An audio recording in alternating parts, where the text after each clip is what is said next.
This is day 4 in the Airthings Masters, and we've seen some fantastic chess. Happy birthday to you. Happy birthday to you. Happy birthday, dear Kaya. Happy birthday to you. Magnus really looking happy with himself. The king can't move. Wait. This move is breaking the rules. Whoa, everything under control, but suddenly the position has changed. This just looks glorious for white. Big choice from Arjun Erigaisi. There we go. The avalanche continues. There's a big threat on the board. He's taking Whoa, it. Magnus Carlsen is furious. He's going straight for the kill. Wesley So has blundered. He's blundered his knight. White king is trapped. This is checkmate blundered.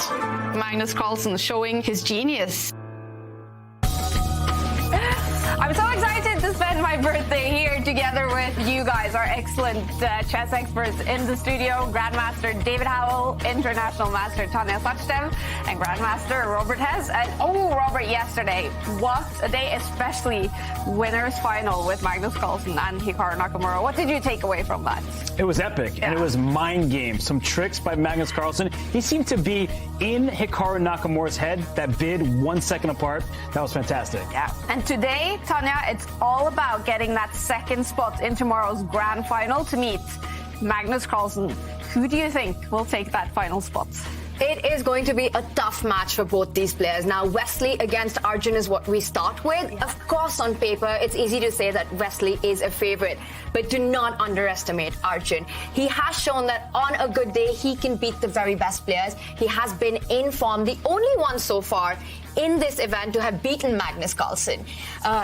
And I think he has played phenomenally well so far. He needs to come in again with that same precision. Try and get Wesley in messy situations, create a chaos on the board, because if it's a strategic positional fight, can't imagine a player like Wesley going down in that. So Arjun needs to do what he does best and take it up a notch. Wow. That's going to be interesting. And yesterday, David, we had a lot of fun as well. Are you getting a lot of messages about Pokemon? That's all I'm getting. The inbox was full this morning, Kaya. But yeah, go Team Pikachu. Yeah, that's your favorite? Snorlax. Well, Magnus Carlsen, he has a day off today, actually, because he's already ready for the grand final. And Magnus, he's in Canada visiting the chess brass. He did post a picture on Instagram, simply doing what I enjoy and enjoying myself. And Tanya, do you think this is just what Magnus likes the most in the sports pub? Playing chess, being with friends. He loves it. Having a good time, playing chess, that is life goals. And Magnus having a good time there, and that's when he plays his best chess as well. Yeah. Is that showing, David, that Magnus is actually really enjoying himself now? It really is. He's not necessarily hitting his highest levels, but he's doing enough. And you can see on the board, he's very relaxed. He's not putting too much pressure on himself. And especially in these long online tournaments where it's a real grind, it's a real psychological battle, not just with your opponents, but also with yourself. He's somehow getting the results he needs. He definitely is. And today it's all about getting that final spot in tomorrow's grand final. Yesterday we had some epic battles. One of them was between the two young Indians, Arjun Erigaisi and Gukesh. This is his final shot. Yeah, it's now or never. He's just played king to f1, forgetting that castling is legal in chess. I think his idea is to keep the rook on the h-file to attack. He's just telling Arjun, you are not castling, and if you do, I am going to attack your king. Wow, he doesn't choose any of those options. He retreats his knight to the center of the board. What is this move? Bishop takes rook? It's brilliant. Queen takes bishop? It's brilliant. It's over. Gukesh is knocked out of the tournament. Arjun Erigaisi makes it through. Oh, there we go. It started. This is the winner's final. He goes for the more ambitious approach. Wow, that is making intentions very clear. Shots fired. Very surprised, I've got to say, that Hikaru looks so poker-faced on the camera, because I would be terrified here for black. How do you get that white pawn? It must be so frustrating. Hikaru knows he's about to make a draw, and finally we see it. Wow. Here we go. Look at Magnus. He quickly responds with knight f6, challenging that rook on its place, and now that rook is really oddly placed. Are we going to see a repetition again? Oh my God. Are we going to see bishop b3, queen f5, bishop c2? It is happening. We are heading to Armageddon. We are for sure. heading. Yay. We've got lift off. Stop that h5 pawn, and that's a big blunder. Yes, because there's a tactic. Knight takes pawn on e5. That is a game changer. Oh, he doesn't find it. He moves his knight away. Look at the evaluation bar dropping down in black's favor. Those are two runners. And Hikaru, is he going to try and flag Magnus? The answer is no. It's a draw. Hikaru is actually the one who offered the draw. That's the ultimate sign of respect. That is a good show of sportsmanship. Magnus Carlsen wins the winter finals with a draw. A smile on Magnus Carlsen's face, and also in the studio to guide us through this day 4 in the Airthings Masters is international master Jovanka Hauska. And he did seem happy yesterday winning that match against Hikaru, but Magnus actually said in an interview that he wasn't too happy with the way they both played the winner's final. I mean, he basically said that, he struggled actually at finding a few resources. He even said that there was a resource that he should never have missed in a million years. And he actually said that the best move in that match was actually predicting the time for the Armageddon. He's going to call it a soul read. And of course, Magnus bidding 8 minutes 58, Hikaru bidding 8 minutes 59. So a big battle to get the black pieces in Armageddon. And Hikaru, definitely he will have to wait because he has to meet today's victor over Wesley So and Arjun Erigaisi. Yep. Hikaru Nakamura is playing later today. We also had a losers bracket yesterday, and we can take a look at the results on the losers bracket. The first, it was losers quarterfinals. Arjun Erigaisi knocked out Gukesh. That was an intense battle. They played some fantastic games, these two youngsters. Yeah, and I really like the way that Arjun Erigaisi actually approached that. He came very well prepared, and he decided just to take it into some kind of messy position where Gukesh just couldn't navigate the complications. So he looked very strong, and Wesley So just looked powerful. I mean, he's been unbeaten in this tournament. He was also unbeaten when he won the title Tuesdays twice. Actually, something that only Hikaru Nakamura has done. Wow. And I have to say, Wesley looking very impressive. And I agree with what Tanya said earlier. Arjun really has to follow in his role model's footsteps. That's Garry Kasparov, and try to mix it up, come with some fighting spirit and aggression. Yeah. Magnus Carlsen has actually lost a game in the Airthings Masters to Arjun Erigaisi. He is ready for the grand final. Hikaru and Wesley playing now on the losers bracket. They haven't lost a game yet. No, they haven't lost a game. It seems a bit unfair, actually. But such are the rules of Armageddon chess, and where a draw is insufficient if you're playing with the white pieces. Yeah. We are following Division 1 today, but there is also Division 2 and Division 3 going on in the Airthings Masters, and these are today's games coming up in Division 2. There's a winner's final with two fantastic players. Fabiano Caruana is fighting today. What do you expect from the winner's final here, Jovanka? This is going to be a very interesting battle because actually traditionally Fabi hasn't actually been very good at speed chess, but he has been working on that in recent years. And then we have Yu Yang Yi, who has a very creative style. And actually, if you were to look at their head-to-heads, it's actually Yu Yang Yi who has the better of him, of Fabiano. And we also notice another big name in Division 2 still in there fighting, former world champion Vladimir Kramnik. Incredible. I know. I mean, he's like my personal favorite. It's so great to have a former world champion fighting, and as also someone who is slightly older than their counterparts. It really is great to have such a role model playing and doing so well. But, he does have a tough path ahead of him. This is not the final step. He has 3 matches to go. He has to win 3 in order to get to the grand final. That's a big ask. Yeah. But Division 3 will be decided today, actually. The grand final is coming up today, and it is between these two. Sam Sevion against Pragnananda. What do you expect, Jovanka? It will actually feel like Groundhog Day for these two, because they actually played each other in the winner's bracket. And it was Sam Sevion who won in this 100-move Armageddon. Whoa. It was that close. And of course, he knocked down Pragnananda down. It kind of felt like a game of snakes and ladders there. And Prag had to work his way back up there. And it's going to be tense. It's going to be very, very close. Sam Sevion starts off with the white pieces, and that's very critical in these 2 match encounters. Yeah. Let's take a look at what they are fighting for. This is the prize fund in the Airthings Masters, a total of $235 $100,000 in all 3 divisions. And remember, the winner of Division 2 not only gets $10,000 and 50 tour points, the winner also qualifies for the next first division event in the Champions Chess Tour. And we're going to follow from the start here. Division 1, it's going to be the losers semi-final coming up. Wesley So is fighting to go all the way to the losers final to meet Hikaru Nakamura. And Wesley So, he has some big goals coming up in 2023. Your top 3 goals that you hope to achieve in 2023.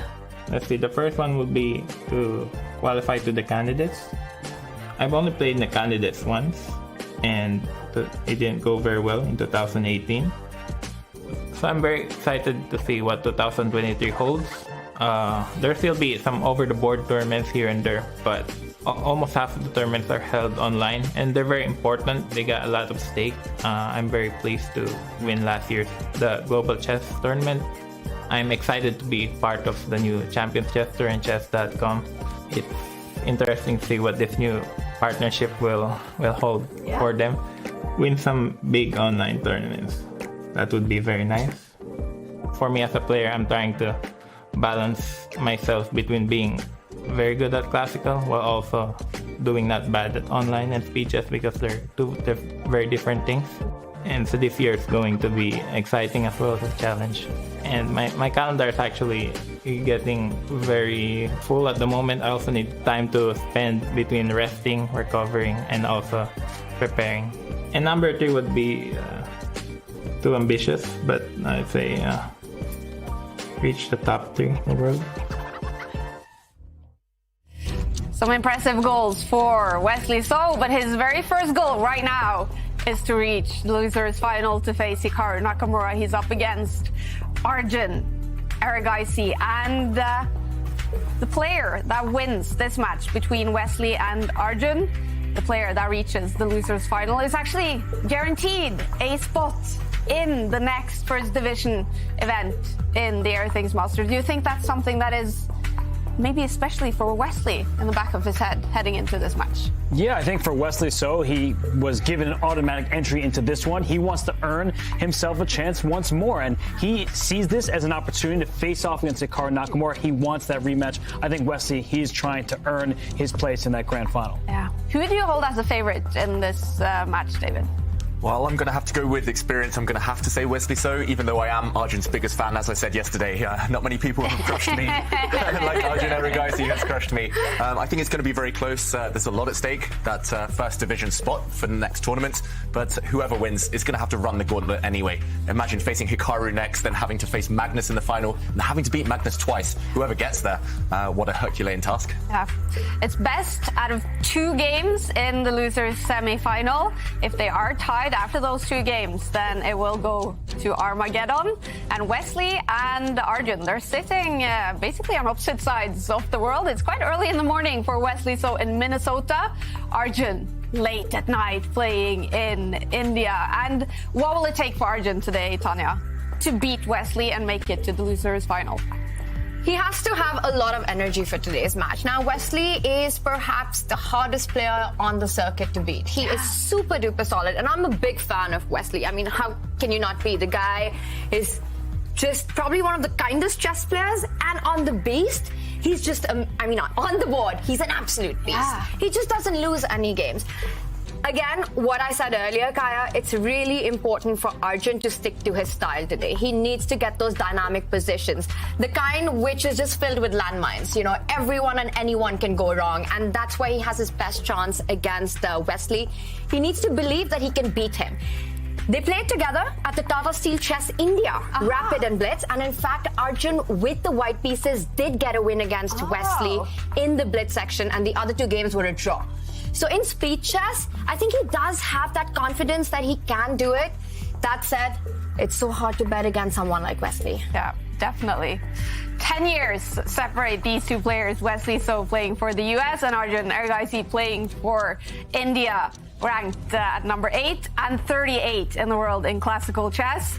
And Wesley, we call him so solid all the time, Robert. Arjun, we've seen him sacrifice pieces. Is there just two very different styles up against each other here? Completely different styles clashing today, because Wesley So, in the last classical event, he says he wants to focus on his classical chess. He had 2 wins and 9 draws. Arjun Erigaisi played more fighting chess throughout the Airthings Masters. He ended up with 5 losses and no wins to his name. It was a bad event. He could put that in the past. But Arjun, he's typically very combative. Wesley, he wants to keep things nice and steady. Okay. And he starts off with the white pieces. Wesley So, best out of 2 rapid games. If they are tied, it will be decided in Armageddon. The time control is 15 minutes plus 3 seconds increment. And we have started. We have liftoff. It's a King's Pawn opening. Wesley has gone for the Italian game several times already this tournament, including twice against Hikaru Nakamura. Didn't lead him anywhere. We've got to say he's also dabbled with the Spanish. Which opening will he choose? Slightly odd to see him pause there, but just finding his bearings, and there we go. It's the Spanish. Maybe not predicting e5 from Arjun today. Arjun does play every opening imaginable. Solid start to this one. Yeah, Wesley's gone for the Spanish, and of course, Arjun was prepared for this.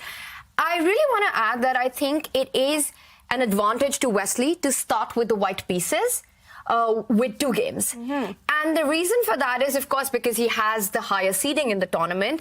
But in a 2-game match, imagine starting with the white pieces. If you're able to create your chances and get that win, Arjun just has 1 more game to strike back, and he plays with black, that too. So that is a really difficult spot to be in. Arjun needs to make sure that things don't go too wrong in this one. He has to neutralize that edge because a player like Wesley, you give him 1 opportunity. You know, he doesn't maybe go for the most dynamic options on the board, but he's that player who makes the most of a mistake that the opponent does. So if Arjun slips even slightly today, Wesley will grab it with both hands and not give Arjun a chance. This is a super important game because I think for Arjun, starting with black, he has to be really careful in this one. And just really, really focused the whole day. He cannot let his mind go anywhere. Absolutely, Kaya. But we look at Arjun on the camera, and it almost appears as if he's just gotten out of bed. He's got that classic I don't care Arjun pose going on. Yeah. But let me tell you, that is just deceptive. The guy is super focused right now. He knows that he needs to get this job done to play that match against Hikaru, and he knows he's up against one of the finest in the world. They kind of look the same, the way they're sitting, right? Is this a very typical chess player pose? Just leaning. Supporting the big brains yeah, that they both have. And just before the game, we saw Arjun checking the air quality, maybe checking the aircon. But I want to praise his hair quality in this game. like Tanya said. Just got out of bed look, just looking really chilled out. And that has brought him luck so far. But meanwhile, it's a variation we call the anti-martial, where white doesn't allow a gambit that we saw yesterday between Hikaru Nakamura and Magnus Carlsen. And instead, a set of bishops are off the board. Black does have a set of double pawns in the center on the e-file, but other than that, everything else looks balanced, Robert. And I always like to say when there are double pawns, it means there are open files. And that rook, the castled rook, it is open along the f-file. That could spell some trouble for the white king at some point. But right now, Wesley is keeping the position locked up. 0 pawns have been traded. It's becoming a strategic battle in the early stages. What white really would like to do is trade those queens. If you could pluck them off the board, we get into a queenless middle game where white's pawn structure nice and healthy and black's pawn structure a little bit compromised. So it's a long battle that we're about to see take fold. Yeah, a long battle, and we will see these slightly mysterious maneuvers, such as Arjun's last move, just shuffling that rook across, maybe hinting that that rook will jump down the board later on to go for white's lone a-pawn. That a-pawn is an intruder in the black camp and could be a real weakness later. But first, Wesley breaks in the center. He's not happy to just sit around and wait. He asks questions of Arjun's center, that massive black pawns there, and after black just reacts, defending, holding everything together, he does develop his queen. So a clear threat on the board for the first time, really, in this game. White's queen is eyeing up a target, that black a-pawn. So on the diagonal, a threat. How does Arjun parry this one? Well, as you're pointing out, one of the ideas that black has is to step up with the rook all the way to b5, and that's the point of getting the rook to this seemingly blocked file. You really want to target that weakness on a5, which has shifted so far away from the friendly b pawn on b2. Now, that's one way that you can defend a6 and put pressure. The other idea that black has in these kind of positions, David, is with the last knight move, the retreating knight move. It might look passive, but it's only retreated to go forward eventually. You can already gobble up on d4, which I see is what Arjun's gone for. And after all the trades in the center, that knight on d7 will in fact jump up on the board, over to c5, got that a6 pawn, and put pressure on the e4 pawn. I like how Arjun's handled the opening so far. Yeah. Again, a prophet. Both of you in this tournament, you're predicting the future really, really well. This has happened, and Arjun does have a very nice knight here, holding everything together. Wesley, meanwhile, needs to get these pieces to start working. And Black has more central pawns. There's one tactical note, and the reason why Arjun played this line is that Wesley, his last move was knight takes pawn on d4. He had the option of taking the a6 pawn if we just go back a turn here, but that would have allowed a potentially devastating exchange sacrifice. Rook takes knight on f3, exposing the white king. There are not many defenders on that flank, so for that outside pass pawn that white has on a5, that looks great. The king is in some serious danger, the queen and the knight ready to hop in and attack the white king, and this is not Wesley So style. He wants things to be safe for his king rather than playing this double-edged game. Yeah, so he definitely took the safety-first approach there, and we expect him to continue doing that. But it's not necessarily obvious what white should be doing now. One move, for example, would be just solidifying this pawn chain, just keeping everything nice and controlled. Next move, bringing the bishop out. But it's nothing to worry about for Arjun. It's nothing to be scared of. It just feels like a very balanced position, and I do love the flexibility of Black's bishop, for example, about to appear on the long diagonal. Black's queen can choose to go on either side of the board, maybe towards that white king later on. It's, balanced position, early days. These kind of middle games are so much to do with pawn structures, and that's where really the whole focus is on, and it's mostly on the queen side. There are two weaknesses for each of these players. For white, it's that pawn on a5, which might look like an aggressive pawn, but actually it can often come under pressure. The other one, of course, the one right below it, the a6 pawn, which was under fire, and we see both players know that, well, Arjun kind of got out of the opening, neutralizing white's edge, and looks pretty calm so far. Wesley there, shifting a little bit. David, what's your chess pose? Yeah. What would be your chess pose? My chess pose, Tanya. Oh, I don't know, just... Not really. It's more like these two, just head in hands, hiding from the world. I feel like we can pull up that chess pose, of the producers back there. A certain photo that's been happening with a gold medal around his neck and a shirt off his body. So I feel like that's your ultimate chess pose. That's true, Robert. You called me out on that one. I wonder if it's allowed to turn up like that to a chessboard. Will I get kicked out? Not that I'm going to try it. But, Well, there was a lot of talk about dress code in the Rapid and Blitz World Championship, right? Magnus, was it, that showed up in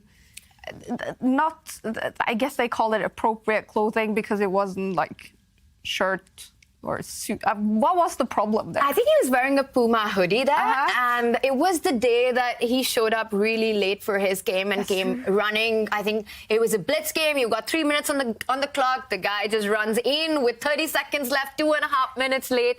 FIDE does have a very strict dress code for their official championships. They do tend to give out warnings first before they take serious action. But then, just seeing Magnus run with his hoodie on and then go on to win in just 30 seconds, that was insane. So you tell me he's running, he's wearing Puma gear, and he's winning a game with minimal time. So that sounds like a hashtag ad, and maybe that's why he got the warning. They kind of hit you on the wrist for that one. I bet Puma was very happy with that. I also remember from Fischer Random World Championship, Janne Pomniachtchi got told off also for dressing appropriately, I think is what they said. they're such rebels, these top chess players. They're all doing it for the memes, that's for sure. Yeah, and that's what's so nice about online chess as well. They can basically wear whatever they want. So the question from David is, can they be shirtless? It's a semi-serious question. I don't want FIDE writing into me, giving me a warning already. I'm not going to do it. I'm not actually going to do it. But how cool would it be? Okay, so let's say you're wearing your shirt, but you turn up to your next over-the-board event just wearing your gold medal. Oh. How cool would that be? Got to cut down those carbs, clearly. Anyway, Wesley So's in the tank. He's been thinking for around 3-4 minutes now. A long time. And Tanya, I wanted to ask you actually the previous days, but now feels like the perfect moment. Arjun Erigaisi, this massive sponsorship deal, record-breaking, I believe. Oh. How much do you think it's going to help him? A lot. I think this is exactly what's required to step it up and go to the next level. Of course, all these youngsters, their ultimate dream is to fight for the World Championship match. And we've seen with Arjun, he's had such a breakout performance over the last 2 years. A meteoric rise, really, just came out with a boom out of the pandemic and, crossing 2,700, being one of the top rapid players in the world. Just some star-studded tournaments he played and really marked his own over there, established himself with the elite. And then it is about being super strong to really taking it up that notch. And for that, you need that financial support. And I think that money is going to be put into some good use, some good training. I know they've mixed it up with the trainers and sort of Arjun's getting help from some of the best in the world now with that. So it's going to go a long way in his dream of becoming a world champion one day. Yeah, I believe it was around $1.5 million. Yeah. That's incredible. And it was a Singaporean company. I'm half Singaporean, Where's the money? Show me the money. But, it's with Arjun. Yeah, it's with Arjun. And he deserves it. He's been so great. And do you think this could be the start of a new trend for younger players? Each having their individual sponsors? I actually think the Champions Chess Tours played a huge role in that. I mean, we saw the entire explosion happen with that Prague big win. I think it was in the Airthings Masters. Yeah, it was. The first time in 2022 February it was probably. It's basically 1 year ago. Exactly right? a year ago. And chess exploded in India. We had our Prime Minister tweeting about it. We had Sachin Tendulkar tweeting about it. I remember that, yeah. And that's when it got into this big mainstream news. And of course, with their performances backed by that, because that's really where it's at. People have been taking notice of these young talents. And the support has been coming in. And I think that's what's required in our sport to make that next jump for this new wave, this wave of these teenagers to really shake up the elite in the world. Absolutely. That you can actually make a living of chess from an early age. Absolutely. And I think this money, the sponsorship money, it just goes into your training and to step up to that very next level. Because this jump from 2,700 to fighting for the World Championship is way bigger than it seems. And I think it's the hardest one to make. Yeah, it gets incrementally harder, right? The higher you go up the rating ladder, the harder it is to make those gains. And we've seen plenty of people try to challenge Magnus, but not quite kind of stay at that 2,800 level consistently like he can. And even in India, we've had Vishy Anand, but we haven't had another Vishy Anand since him. So much talent, so many youngsters, and I think this is the generation that's going to change that. Yeah, we know chess is booming in India. What would you say is the state of chess in the US, Robert? It's kind of a complicated question because the U.S. has been criticized in recent years for bringing in talent from around the globe. Levana Ronin is now playing for the U.S. Federation, and in recent years, Wesley So is one of the players. And, of course, we welcome them with open arms. But at the younger levels, it's kind of the grassroots levels, chess is booming in the U.S. Oh, that's fantastic. Many more people are playing the game. I think people too often focus on the top players and don't see everyone that's working up. The youngest Grandmaster in chess history, Abhimanyu Mishra from the United States. Christopher Yu, who, like Gukesh, has composed puzzles and is a strong Grandmaster in his teenage years from the United States. So we are seeing many strong talents, including Sam Sevian, who is in the third division grand final right now. So there is a lot going for the U.S., but I think people like to compare it to the top of the world and Fabiano Caruana, Hikaru Nakamura. Like, where's that next player coming from? It's really, really difficult to get there. Yeah. Abhimanyu Mishra must be a name that, could be a potential next world champion at some point. When you're the youngest Grandmaster in chess history, I think there's a lot of pressure on you. And, of course, there are others as well, like Tani. I mean, his story is very famous in a book, and I believe it's going to be made into a movie. So there's so many talented players around the globe, and we're just treated to see them play. Yeah, we had Tani on the show last year. What a cool guy. Definitely a big chess talent. Now, in this one, bunch of moves on the board. What's happening? Yeah, a bunch of trades. We did see a couple of minor pieces leave the board. The pawn structure is almost the same as it was when we last talked about the game, but Black has fixed things in the center, locked things down. And it's this bishop versus knight scenario. And, of course, we were talking in previous days about it being a matter of style, being a matter of taste. But with this pawn structure, it definitely feels like the knight holds its own against the bishop.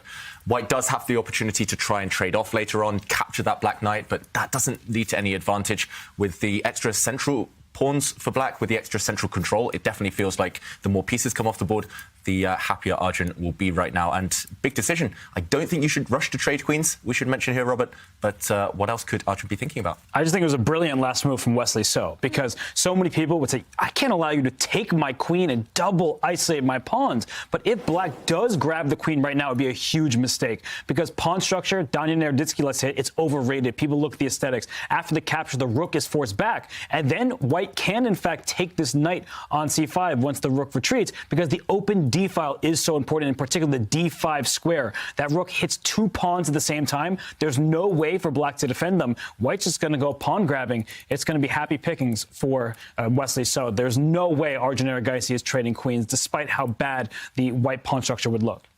Yep, it would look terrible, but you win a pawn in the process at the very minimum.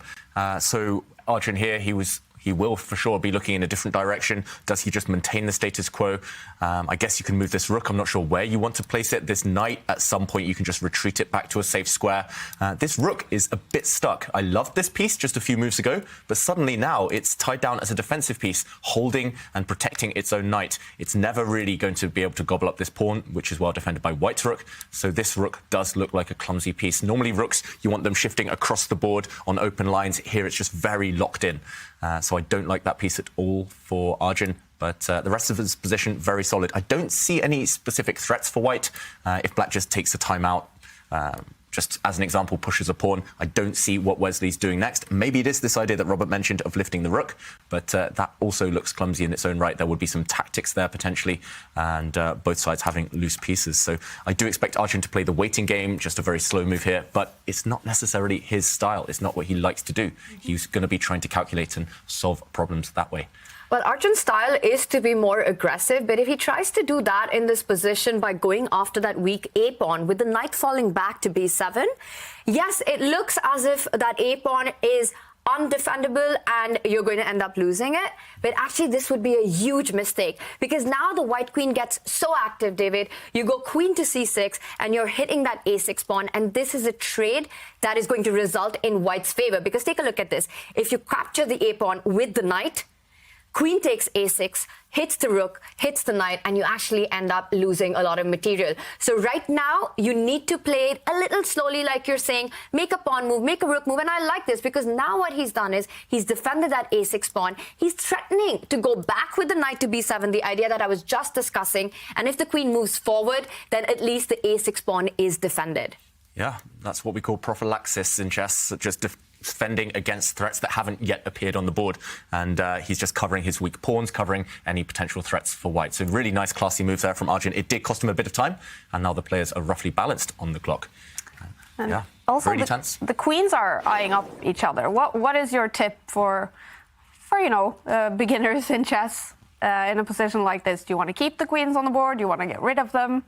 What is the best tip? It's always going to be situation dependent, but in terms of this position in particular, the queen trade, if white captures black queen, it welcomes the black king towards the center in the endgame. That's very important. And from black's point of view, you want to take the queen to ruin white's pawn structure, but we were talking about those lines where the white rook gets too active after a series of trades. So we'd say to keep the tension until you're entirely ready to release it. And this is a great example that neither side really wants to budge. And I think we're going to see Wesley play a move with a pawn over on the king side, likely his f2 pawn up to f3, just to create a pawn chain and defend his pawns. The tension is going to remain here. It's not always easy to give a kind of a blueprint of what to do when queens are staring at each other. Yeah, I have a very young student, and OK, there we go, Robert predicting the move correctly. And this young student, her instinct is to trade pieces. Anytime there's an opportunity, she'll make the trade. She doesn't even think, just because she assumes that the end game will be simpler, easier to understand. But the thing is, you have to trade on your own terms. You have to make sure you don't give your opponent 2 or 3 tempi there. For example, if white does go and trade off and allow the black king into the center, that only improves the black position. If black trades off, you improve the white position. So you have to make sure it's on your own terms. You don't rush, and you don't worsen your position in the meantime. And there we go, Tanya. You have your prophet hat on again, predicting this knight retreat. You know, I liked it at first, but while you were just talking about this great advice about trading on your terms, I got a little worried about it, because yes, you're hitting a5, And once white moves the queen to c6, the a6 pawn would be attacked. But I thought the rook was hanging. But instead, Wesley chooses a different approach here. He actually moved the rook up to d5 to defend that a5 pawn. And look at this.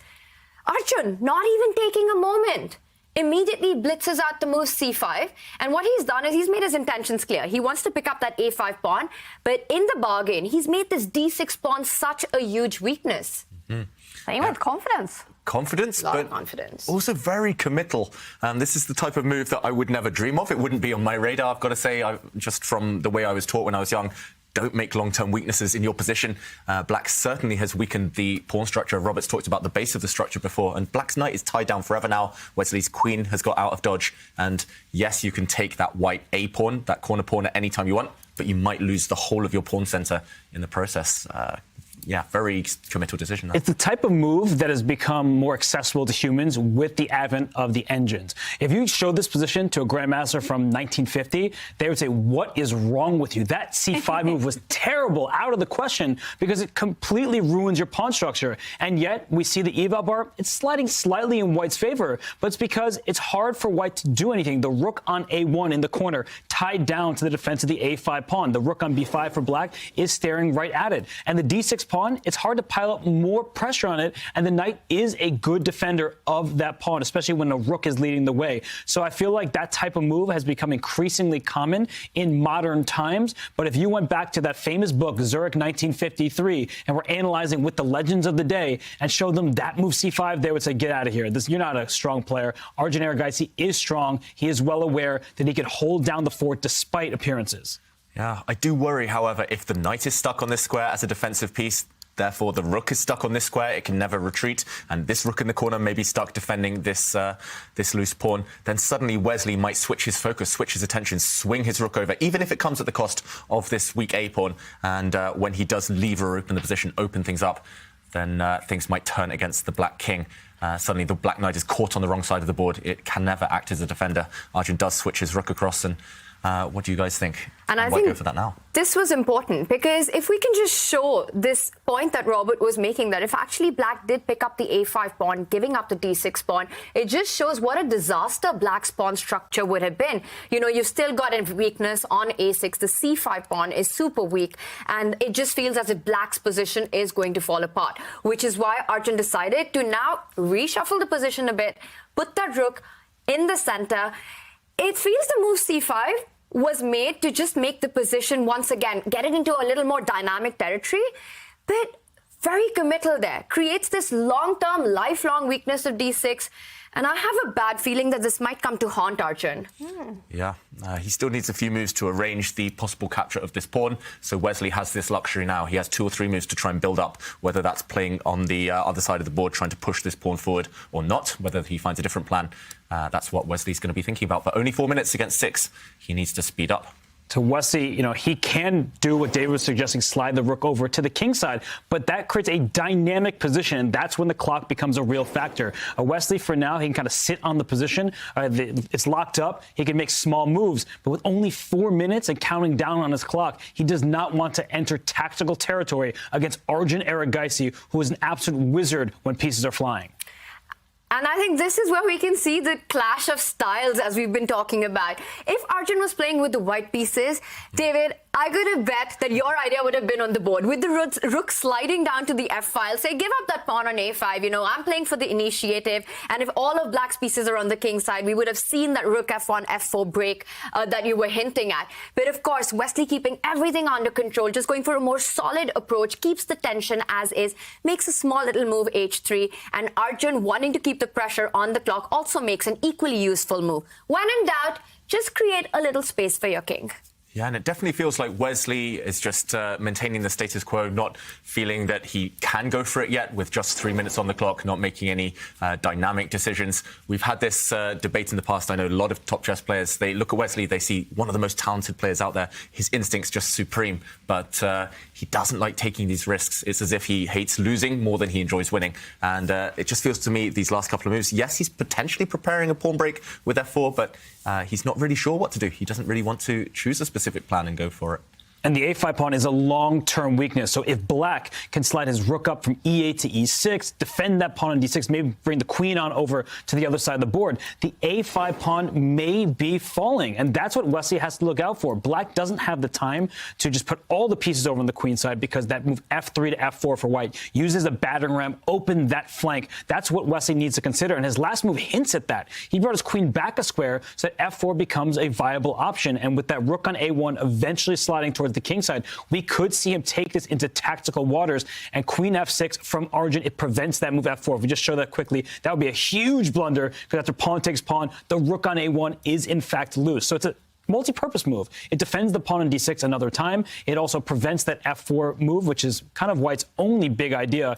I like the way that both players are handling this. They're keeping the tension, the status quo, but I like Arjun's clock a bit more because he has the extra time. Yeah, and both sides just playing with their kings there. It's definitely a waiting game. Just both sides kind of playing copycat, moving a pawn, putting their king behind that pawn. It's a waiting game. Neither side willing to make that first move to break the tension. And I think we'll have to wait for a few more maneuvering moves before finally one side cracks and just lashes out and either sacrifices a pawn if you're Wesley So, or goes for that pawn if you're Arjun Erigaisi. I like your colorful analysis board now, David. Yeah, I didn't even mean to do the colors. It just happened. Very nice, very pretty. And we also think it's very nice when you guys share your selfies. So today, this is the Airthings Masters. Every day, we are giving out an Airthings device signed by Magnus Carlsen himself. And we're going to give out one device today to someone who shares a cool selfie using hashtag #ChessChamps on Twitter. So go ahead and share your selfies. How are you watching the show? Who are you watching it with? Where are you watching it? We want to know. So send your selfie, and preferably in landscape mode. And was that a little bit of a draw offer by Wesley, just shuffling his queen one step ahead and then bringing it back, and Arjun saying, no, I want to play on? Ooh, potentially. And Arjun, of course, he's not known for his tendency to make draws. He's known for being very ambitious. He's a fighter, David. Yeah, he'll fight on, surely. Yeah, absolutely. He's going to play this till the end, and that's just his style of play, regardless of who he's playing against. And look at those last couple of moves, Robert, that Wesley's gone for. The queen went to d2, then it stepped back, and then it's now back again to d3. And that just makes one feel that Wesley perhaps doesn't really know what he wants to do right now. And maybe he's claiming that black can make no progress either. And there is kind of a hidden threat. The queen is eyeing the rook on b5. So if you are not looking out for it, if you make a careless move, that queen, when the pawn still existed, could have sacrificed. So if we just take a move back and the knight didn't take the pawn, let's say instead of grabbing the pawn on a5, that move h5. So queen takes b5 is something that you have to consider, because the pawn takes a6. Knights are very clumsy. If the knight moves back to save itself, then the pawn goes up to a7. It's unstoppable going to the other side of the board. So I think Wesley was trying just to move back and forth and say, you are not just going to have a free hand. And now we see that Arjun takes the pawn a5, but he's frozen in place. If the knight moves away now, the a6 pawn falls. If the knight just stays on the rim, it's looking a bit dim. And that d6 pawn remains a target. I think that we're at a bit of a standstill, and white is no worse. Yeah, he's happily given up that pawn, but now Arjun is the one with the more difficult questions to answer. And if you can't bring this knight into play, it's very, very awkward.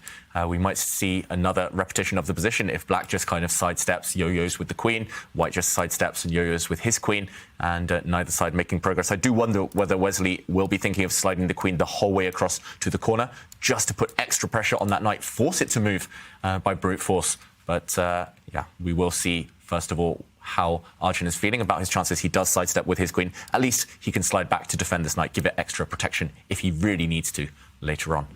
But still very tense. As Robert says, I don't believe white is worse here, despite that pawn deficit temporarily. I'm very impressed with Arjun's decision to not repeat moves even once. I don't know if Wesley intended to actually continue with the repetition, and we'll perhaps never know that, but Arjun makes his intentions really clear, that he wants to take his chances, and this is what we've been discussing, right? That Arjun needs to stick to his style. He needs to create chaos on the board, has to have that ice water in my veins approach here.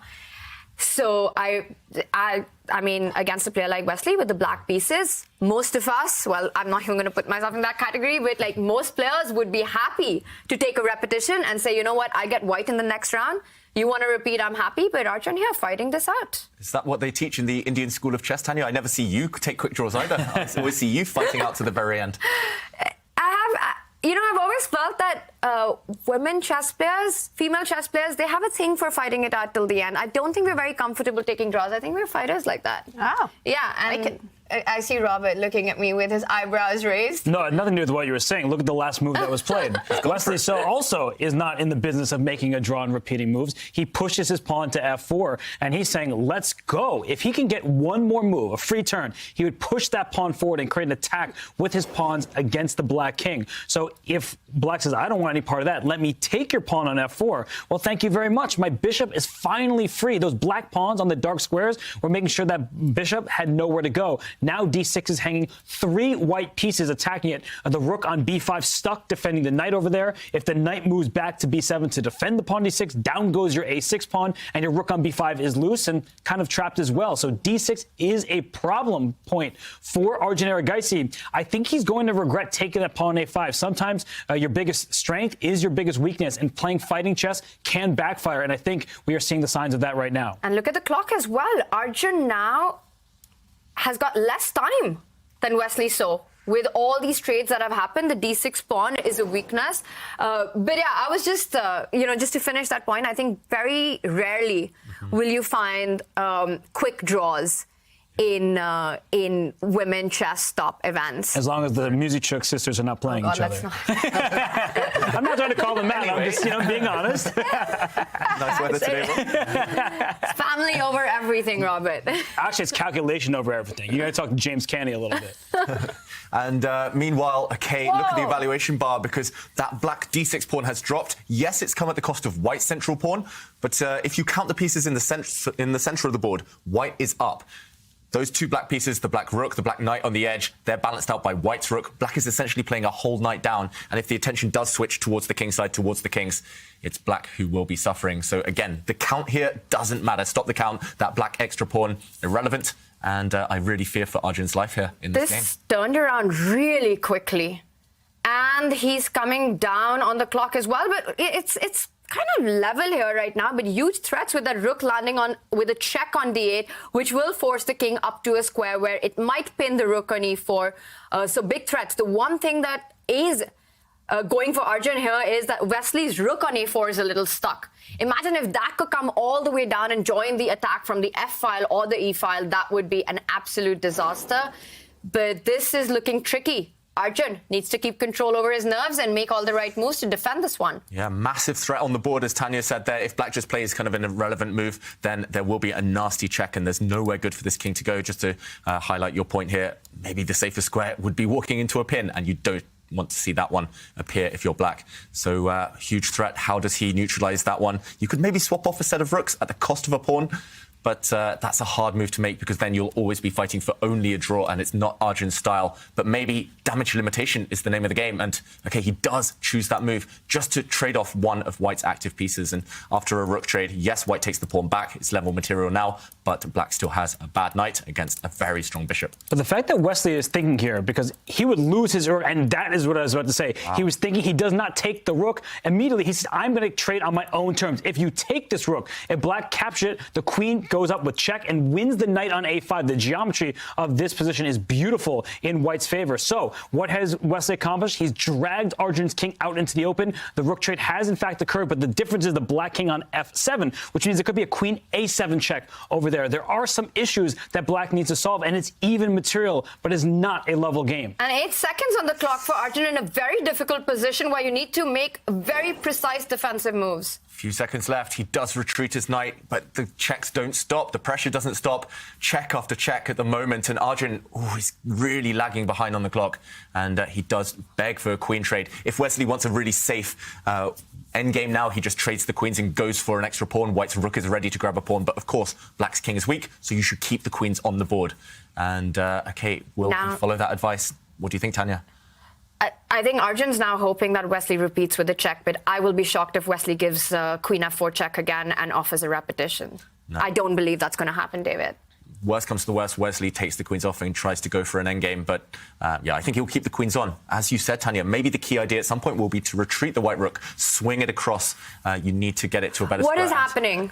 There's not going to be a repetition. Okay. I think Wesley's going to bring his queen on the diagonal up to c7 with check and freeze some of black's pieces. When your king is safer in a position like this, you want to keep the queens on the board. So I think what Wesley is doing is he repeats, but why would he make a draw? He could trade queens, go up at pawn in the endgame. So there's no way Wesley So is thinking, let's just make a draw. And you see Stockfish suggesting queen c7 check, just bringing the queen to a new square with check. The a6 pawn is tender. If the knight drops back, oh my gosh, he traded queens. I mean, he went for the safe approach, and that's been one of the biggest problems for Wesley So in his career. Sometimes he just takes the safer approach when he needs to take a little bit of risk keeping the queens on the board. And Arjun gets another life now. I mean, he's still down a pawn, and it's a difficult endgame to hold, but at least you're not getting checkmated. And black's rook is more active than white's rook. White's rook stuck to the defense of that weak backwards c pawn. This looks like there is hope and life still alive. Life still there for Arjun. Ooh, but the clock is ticking for Arjun Erigaisi. Ticking very quickly. And we did see Stockfish gave white a killer advantage, +5 if he'd kept the queens on. But as you've both mentioned there, suddenly Arjun's going to be breathing a sigh of relief. And he's getting his pieces active. That black rook very strongly placed now. The knight's jumping into the game as well. You're hitting that bishop on d2. Things are getting not that easy for Wesley to convert this one. Yeah, and he's gone to grab a second pawn. He's currently 2 pawns up, but both of black's pieces are on really menacing squares, really active. And Robert, I think he might save this, Arjun. Yeah, Wesley is one of the best bullet chess players in the world. So with limited time on the clock, he still can thrive. He needs to use his outside pass pawn, the H pawn, and distract black's forces. But Arjun looking like he is ready to save this game. Those pawns on the queen side, C2 and B3, light squares. You have a dark square bishop. You can't defend them easily. And that's why we see the liquidation. Wesley So up a pawn, but Arjun Erigaisi understands his next move will target that pawn on B3. And that's why Wesley plays bishop E5. What a smart move. And maybe Wesley can still win this. Yeah, still chances for sure, but there is reduced material. So Arjun's best bet, if he can remove that pawn on b3, will be to try and get rid of all of white's pawns, even at the cost of his own knight. But the knight isn't on a great circuit, we've got to say. At the moment, he's keeping the white king out. The white king cannot advance, but at some point, it might start heading towards that lone ranger, that black b pawn. I still think this is great winning chances for white, despite only having a few pawns left.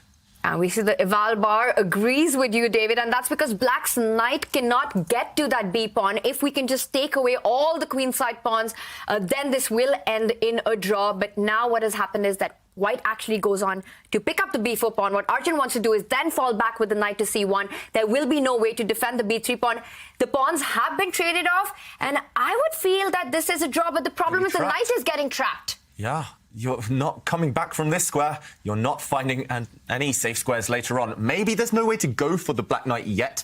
As soon as the white king starts marching towards it, the black king comes down to gobble up the remaining white pawns. So first, Wesley is fixing that pawn situation on the king's side. He's going to hope that the black king can't make any headway towards them. But, OK, now you can start trying to pick up that knight. Surely there's a way. And... wait, 0 seconds? Yeah, and I was just looking at the clock. Okay, they're still playing on seconds and they need to be precise. Wesley, they're repeating just once so that he can get some time on the clock. But how's he going to win that black knight? He's repeated the position twice now. He has to be really careful to avoid a draw. He needs to bring his king up. There it is, because if the knight goes down, the bishop slides back with check, winning the knight on c1. So I think Wesley has found it. The knight has nowhere to go, and that's why the pawn is pushed. Oh, my gosh, if those last pawns get traded, even up a bishop, it would still be a draw. Is Wesley winning now?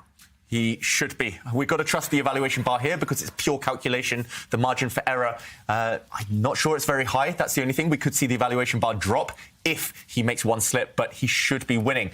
And luckily, the white H pawn is the colour. It does promote on the H8 square, a dark square, so it's the same colour as the bishop. OK, he didn't trap the knight. He didn't manage to win it, but he's 2 pawns up now, and the knight is so far away.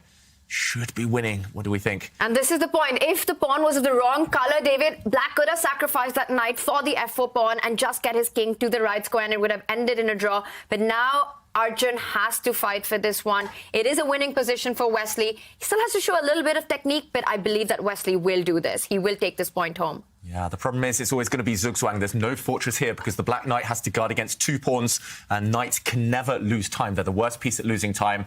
White will just wait with the bishop from time to time. There we go, just improving the bishop, and eventually, slowly but surely, the white pawns will start to advance even further. Because sometimes Black's best move is no move at all. You can't do that when you have a Knight Bishop. If they want to go up 2 squares, they can stop 1 square in between, whereas the Knight has to change his color complex. And we see Wesley bringing his king over to help the H-pawn run forward. The king will slide over to G4, the H-pawn will go up to H5, and the Black king and Knight cannot stop both pawns at the same time. And that right corner is so important. Otherwise, Black could have just sacrificed the knight for the pawn. That H8 square being the same color as the bishop that Wesley has just changes the result of this game. It's working out for Wesley. He's improved his position. The knights, as you're mentioning, don't have good waiting moves. And at the end, we can see Wesley slowly but surely making progress with his pawns and his king. Yep, 2 are better than none. And those 2 white pawns both promote on dark squares, which is a bit of a bonus. But look at this Black Knight. It's a sad situation here. He's got to retreat it all the way back home. Knight on F8, there's no mate, I say, but Knight on F8 here is not going to help you save the game. And they're advancing. Eventually, your defensive formation will be broken. Getting close to 100 moves in this game. Yep, we're getting very, very close. But these players, they aren't paid by the move, unfortunately. And that won't save Arjun at all. He's just got to wait now. He's just going to move his knight back and forth. But eventually, I think there will be ways to kind of trap that knight, stalemate that Black Knight almost. And, OK, first Wesley's relocating his king, bringing his king the whole way round. And Black's blockade isn't going to last. There we go. A stalemate of that Black Knight. The Black Knight has no moves now without being captured. The Black King is going to have to make way. But Wesley will lose a move, and he'll find a way eventually to bring his own king forward. There we go. Zugzwang, no good moves for Black. If you could pass, it would be a draw, but that's not possible in chess. Yeah. You move the king anywhere, the king steps forward, you take away all the squares, the knight will have to move somewhere now, and it either gets picked up for free or traded. Excellent endgame play by Wesley, this one. Yeah, and last stalemate trick, it looks like, from Arjun, but it doesn't work. Not. You can take that knight either way with your king or your bishop. It's not stalemate, and I think we have a result. Wesley So has won the game. Yeah. Has he given up yet, Arjun Erigaisi? Yeah, he's thrown in the towel. There we have it. Yep. Wesley So strikes first here in the losers semi-final. He is putting Arjun Erigaisi in a must-win situation in game 2, starting in 5 minutes. Showing no emotion here, Wesley So, but what a game he played. And here is today's Lisoveta learning point.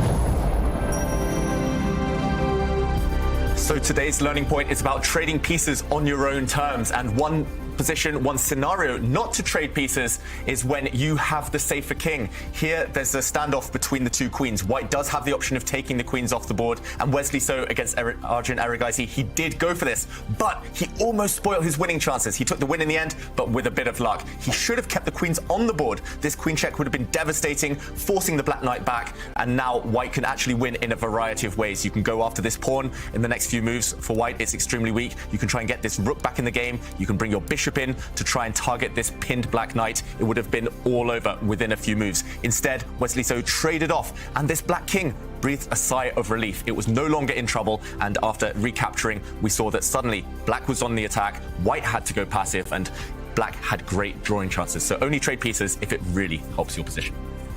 All right, we are learning, and we're going to take a quick Twitch break right now for anyone who is not a subscriber. For everyone else, well, we're going to announce the puzzle of today.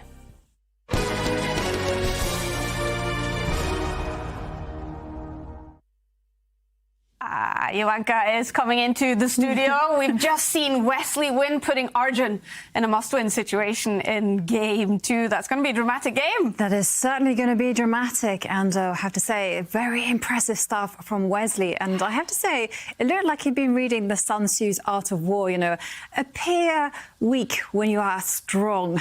Nice. I mean, I liked that one. Yeah. Very good. And talking about great endgame technique, he wasn't the only one. Fabiana Caruana just defeated Yu Yangyi with the black pieces in an excellent bishop endgame. In Division 2. In Division 2. They are playing the winners. They are playing the winners. And when it came to the grand final in Division 3, It was the craziest game I've ever seen in my life between Praggnanandhaa and Sam Sevian. I've never seen a king get out there in the middle game so openly, but it didn't work out for Sam Sevian. So it was a draw? It was a loss. It was a loss. It was a loss. So Praggnanandhaa takes the lead with the black pieces. Praggnanandhaa takes the lead in the grand final in Division 3. This is best of 2 games in the grand final in Division 3. 2 young players fighting it out there. And I said it, Ivanka, we're going to announce the puzzle of today. You always bring a puzzle with you for the viewers and what you have up your sleeve today. Today is no exception. And it's actually a study composed by Afanaseyev. And here it is. It's white to play, as always. And it does look like, even though white is a knight and 2 pawns up, well, he's in trouble because that pawn on e2 is going to promote. But how does white save themselves? So the puzzle is white to play. White to play. And save yourself. Save yourself, win. I'm going to leave it up to the viewers to decide because I think it's a bit of a giveaway if I tell them. Yeah, okay. So here it is. Get cracking. It's a great fun one as well. Yeah. Again, another one to involve the friends, the family, and once you've figured it out, share it on social media. Yeah. Share it with everyone you know. Definitely. All right, there you have the puzzle, everyone. So get cracking at it, but you also need to follow Game 2 in the losers semi-final. It's coming up very shortly. Some more action between Wesley So and Arjun Erigaisi. Your subscription makes shows like this possible, which is why our Twitch subscribers will never see ads on chess.com. Connect your chess.com account and Twitch account at go.chess.com/connect accounts, and bang, boom, voila, you're done. 100% ad-free bliss forevermore. Whether you're following our events on site or on stream, type the command connect in the chat, and thank you for helping bring these shows to life.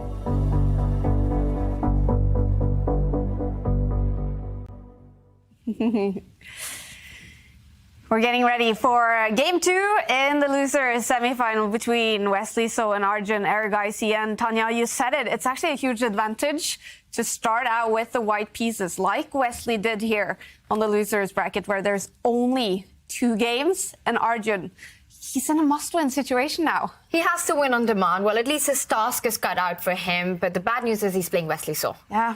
And Wesley is one of those guys, once he's taken the lead in a match, he goes super clinical and he's happy to just play solid, not take any chances. He'll just block everything that you can create. Well, Arjun does have the white pieces now. So I think it really comes down to what kind of position comes right out of the opening. If it is something even, Robert, David, I don't believe that Arjun then has a chance. He has to make sure right out of the opening, we get something absolutely crazy. Is it basically one of the hardest things to do in chess today? To beat Wesley So on demand?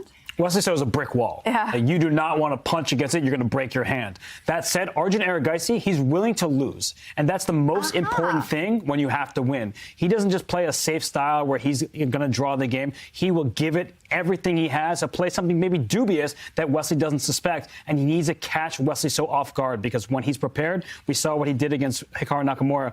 There was nothing. He didn't even bend, let alone break. I feel like I want to put that in quotes and put it on my Twitter account. What was it? The most important thing when you have to win is to be willing to lose?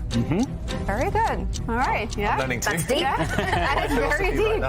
What do you expect from Arjun coming into this must-win game, David? Yeah, I also expect him to come all guns blazing against Wesley So. I'm not sure the opening, because he does play everything under the sun. Maybe a London system, but with a knight coming to c3. I'm not sure what we're allowed to call it these days, that one.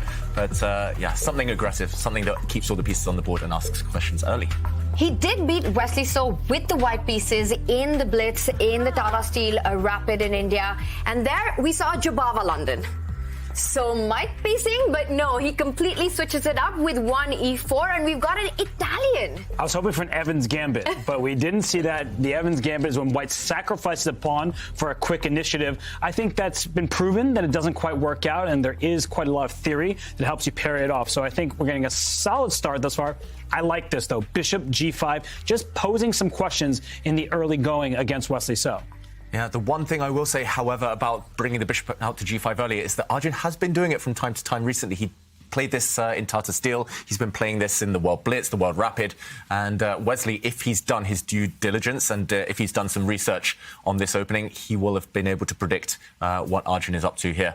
I remember Arjun played maybe the most bizarre-looking novelty I've ever seen against Ding in Vaikanze just a couple of weeks ago, playing this bizarre rook move that no human could ever understand, but a human might recommend. And so far, very standard stuff. It does look like Black has weakened his kingside by pushing a pawn forward to g5, but he has broken a nasty pin and kicked back White's dark square bishop to a bit of a blunted square. So still early days, but well-known territory. Standard, David. And as you were mentioning, Robert, you're impressed with that approach with the bishop going to g5. And the main idea is to try to provoke Black to make these pawn moves. And of course, all of this has been done before. We're still in theory. But just having this kind of position where Black has advanced those king pawns in front and weakened a few squares, you never know how this will go. And the whole idea is to make it turbulent. So I think that's a good opening approach. There's one problem. It seems like Wesley So knows how this is going to go because he's throwing his kingside pawns up with reckless abandon. He's like, let's bring g5, let's go h5 and hold nothing back. And that's the sign of a well-prepared player. Arjun tried to strike in the center with d4. Wesley says, I'm going to go after your minor piece in the kingside, brings his queen out to reinforce the e5 pawn. So it does seem like Wesley So knows everything here. That's a big problem for Arjun Erigaisi. I like the type of position we have, but I also like Wesley So's preparation. Dr. Goat on in the Twitch chat saying, when is the last time Wesley So even lost a game? Never. Yeah. He never loses. Yeah. Wow, literally, this tournament, he's unbeaten so far. 2 Title Tuesdays. Vaikanze didn't lose a game. I don't think he's lost in 2023 yet. Right? Yeah. What a year it's been so far. It's been amazing. And he said one of his goals for 23 is to win a big online event.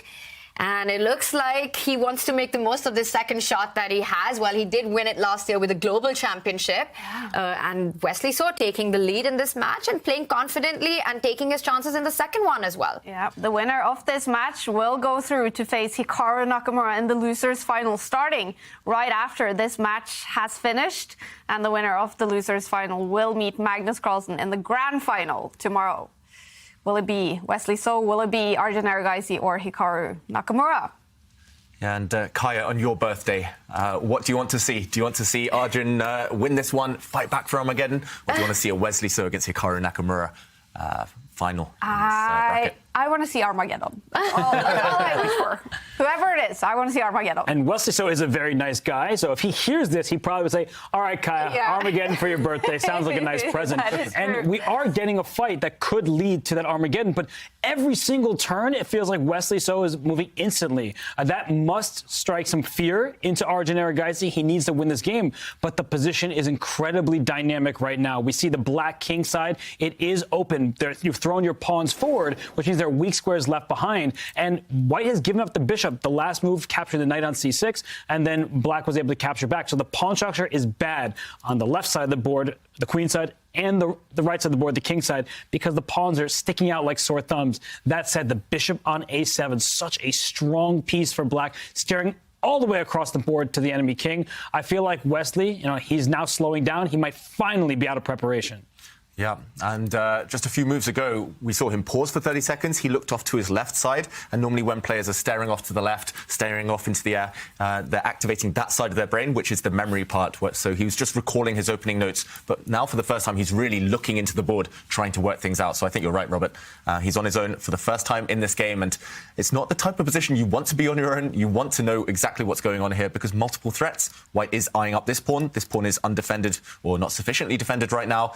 This pawn you could at least hint at capturing at some point. And how does Wesley deal with both of those threats? You don't want to take out time out now and just play an ugly looking move. You don't really have the luxury of lining things up and defending. And of course he plays dynamically, more energetically. He attacks the white queen instead. So once this white queen moves, it's not clear where she goes, but for example, if she steps up, there might be a drawback. The bishops will suddenly align, and look at this nasty pin along this diagonal, combine it with this bishop, and this is nasty stuff for white. So I'm more expecting Arjun now to slide the other way with this queen. Okay, he has gone out. I was going to say maybe offer a trade of queens, because you do have the better pawn structure long term, but Arjun, remember, he's a much more ambitious player than me, and he does go after these black weaknesses. Many pawns up for grabs now. I'm into it. I really like the way Arjun is playing. Wesley So is capable of playing energetic, dynamic style, but he's forced into it in this game. He really didn't have a choice based on Arjun's opening. So Arjun picking a great opening in a must-win game, and now the dynamic is very difficult for Black to deal with because C6 is hanging. If you defend that pawn, E5 is loose. So you have multiple pawns hanging, and look at Wesley So play. He brings his knight to F6. The reason why is the bishop on A7 is a very powerful piece. His next move will be a knight jump over to H5, where he attacks the bishop, which is not defended. There is a pawn connecting to it, but that pawn is pinned. And so White's pieces on the king side, those minor pieces, not really doing all that much. So giving up material for the activity, and Wesley So knows it's well worth it. This is a stunning move. What a way to defend the position. You just go for the offense and just taking Robert's point forward. You can pick up that pawn on E5, the central pawn, the key pawn in Black's position with two pieces, but both bad idea. If that knight comes in, knight H5, and your bishop is suddenly trapped. You don't have a good square for it. Everything's hanging. The knight on E5 will be hanging, or you lose the bishop. On the other hand, just to point out the power of that bishop on A7, if you pick that E5 pawn up with the bishop, then David, you got this banger move, G3 on the board, just blasting the position open. That bishop on A7, an absolute monster. You can't grab that G3 pawn. Bishop takes G3. You say, wait, what just happened? Nothing happened because there's a pin. You simply pick up the bishop with your queen. Thank you very much. Game over. And which is why Wesley goes for this move, knight F6. Arjun responds with a bit of greed, but for the other pawn.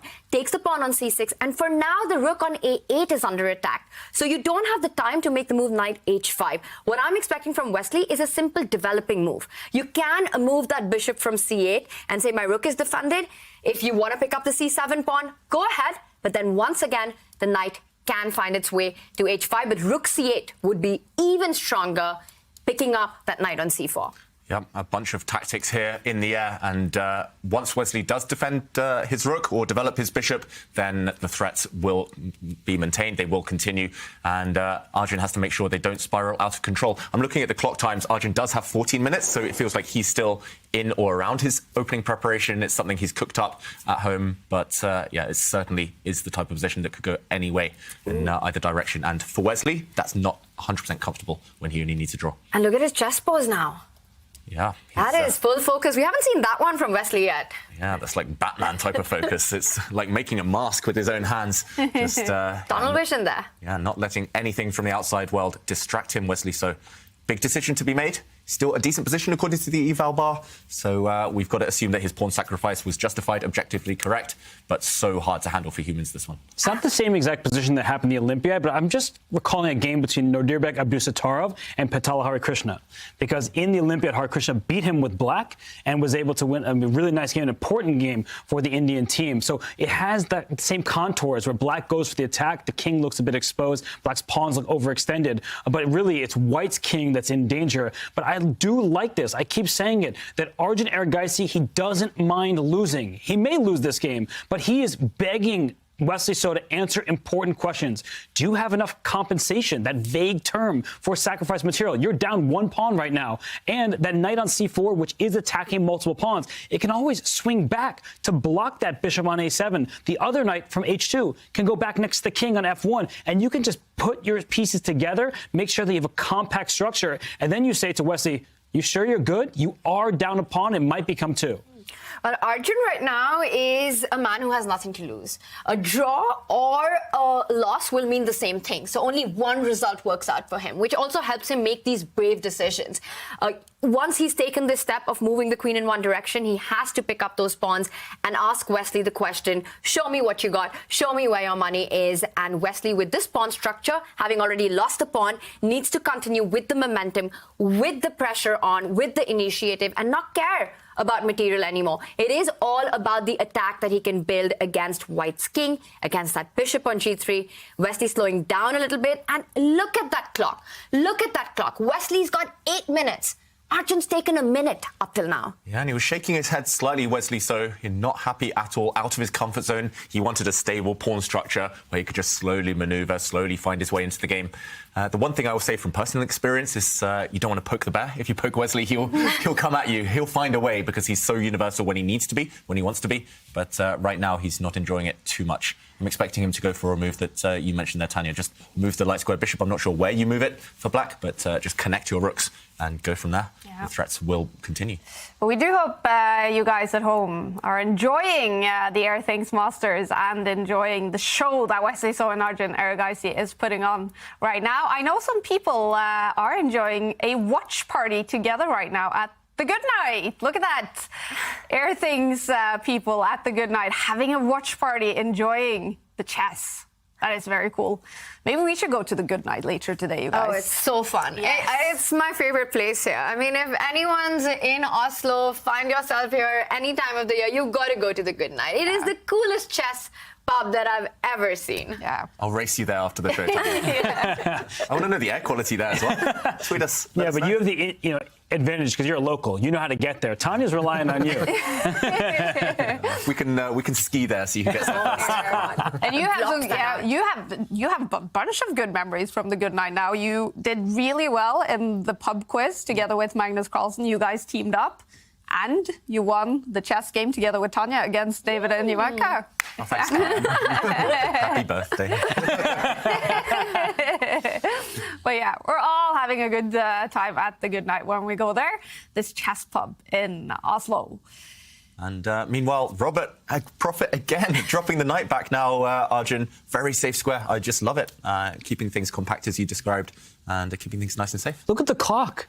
Right now, Wesley So is down to about 6 minutes, 20 seconds, and Arjun has barely spent any time. So I think for Wesley, one of the pivotal questions that he's asking himself is, how much deeper is Arjun's preparation? We saw Arjun impress Vishy Anand at the Tata Steel event in India, where he was saying, oh, I have this 10 more moves, and it was already move 30. So this is scary for a player. It may objectively be okay for black, but you make one mistake, and that eval bar jumps up and says that white has a huge edge. So I think right now for Wesley, he needs to bring his knight over to the rim. We keep talking about these ideas, the knight attacking the bishop. He needs to go forward. He doesn't have time to pause. He is down material, but that white knight on h2 will simply slide back home to f1 and say, what attack do you really have? We have seen in previous days the black king, Magnus Carlsen, try to do something like this, slide up the board, the rook go to its starting square, and try to deliver a checkmate down the h-file. That seems very far away, but we see with Wesley's last move that he feels that now is the time he needs to pounce.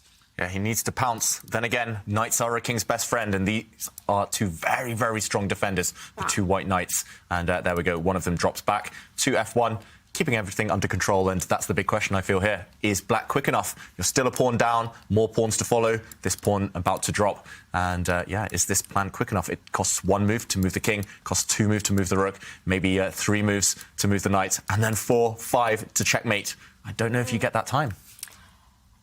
You know, with this last move that Wesley's made, it looks like he's doing everything right. But once again, Arjun just blitzing out that knight retreat, again, feels like he's in his preparation. You were talking about how he impressed Vishy earlier at Tata Steel. And that was a preparation up to move 36. Whoa. We're currently on move 19. It was a game against Nihal Sari, and Nihal made 1 blunder, and that was all over. And that was all the way up to move 36. At this level, your prep needs to be deep. Some say as deep as true love. Or deeper. Beautiful. Wasn't that in the Italian game as well? Am I mistaken? Which opening was that one that he prepared all the way to move 36? Yeah, the one. Italian. And the last move was this small pawn move f3, which wins the game in this endgame. If you haven't looked at it, you guys have to check it out. Brilliant prep there, and just really nice ideas. Yeah, and Wesley is going to be breathing a sigh of relief because for the first time, Arjun has properly stopped to think.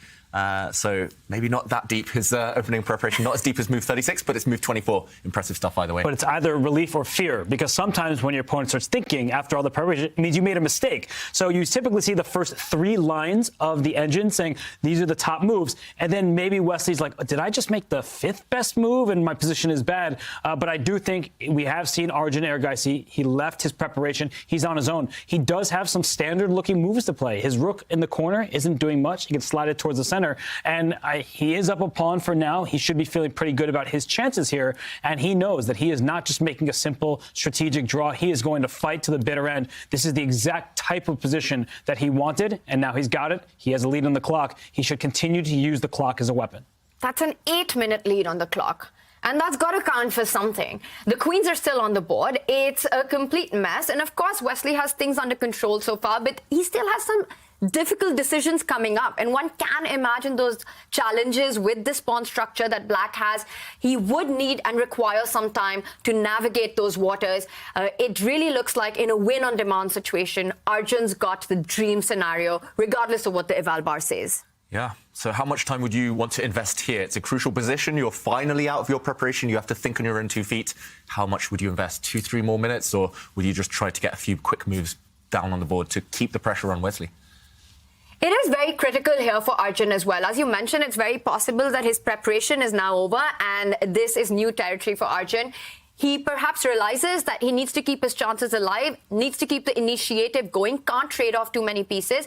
I would say another minute or two, but he needs to keep that pressure on the clock. That is absolutely key for this match. I would say another minute, David. If he takes longer than that, Wesley's confidence grows. And every second that Arjun is spending to think on the board, Wesley's getting that additional time. We can see him on the camera. It's not as if he's looking around chilling. He is calculating right now. So Arjun, the more time he takes, the more time Wesley gets. Yeah, and we see Wesley kind of a bit restless, bobbing his head there. He's calculating, as you say, but also, getting a bit excited. Maybe he's proud of himself finding a move that Arjun hasn't looked at. I don't know if Arjun's got photographic memory, but I'm impressed that he's memorized to move 24. These days, I forget things by move 3 or 4. But in the end, playing the most natural move. A bit odd to spend almost 4 minutes and then just centralize your rook. This looked like an automatic almost, but... yeah, it makes sense, Robert. Just trying to get rooks off the board. I don't think we care that we're potentially dropping the white A2 pawn. Black isn't going to have the time to go and take that one. So, very logical move. How does Wesley keep the attack going? And he's back in the tank again. Just a strong move, because now he is offering a trade of rooks at some point. He remains a pawn ahead. And Wesley says, I can't hold back any longer. Let me take that bishop. The knight on F1 has to take back. So for Arjun, it's a bit confusing to me, because he either can throw in an exchange of rooks or just take back the knight with his knight. Of course, knight takes knight seems like the most obvious choice. So what is he really thinking about? Yeah, he eventually makes that decision. And now a bit of calculation to be done, because one of the knights has disappeared. It was temporarily a couple of bishops against a couple of knights. Normally you favour the bishops, but Black's a pawn down, had to do something concrete. And he's banking on the fact that White's king, maybe on the back rank, might face some problems. And you don't really want to recapture this bishop ever with a pawn. You wreck your own structure. But it looks like, David, we're going to have a forced sequence of moves now, because with these trades, now you don't want to capture that bishop with the pawn. If you do that, then Black picks up the rook on D1, and, well, you watch out for that rook on 8, but the rook can go back to D8, and you're fine. The E3 pawn is also a weakness. You've kind of destroyed your own pawn structure.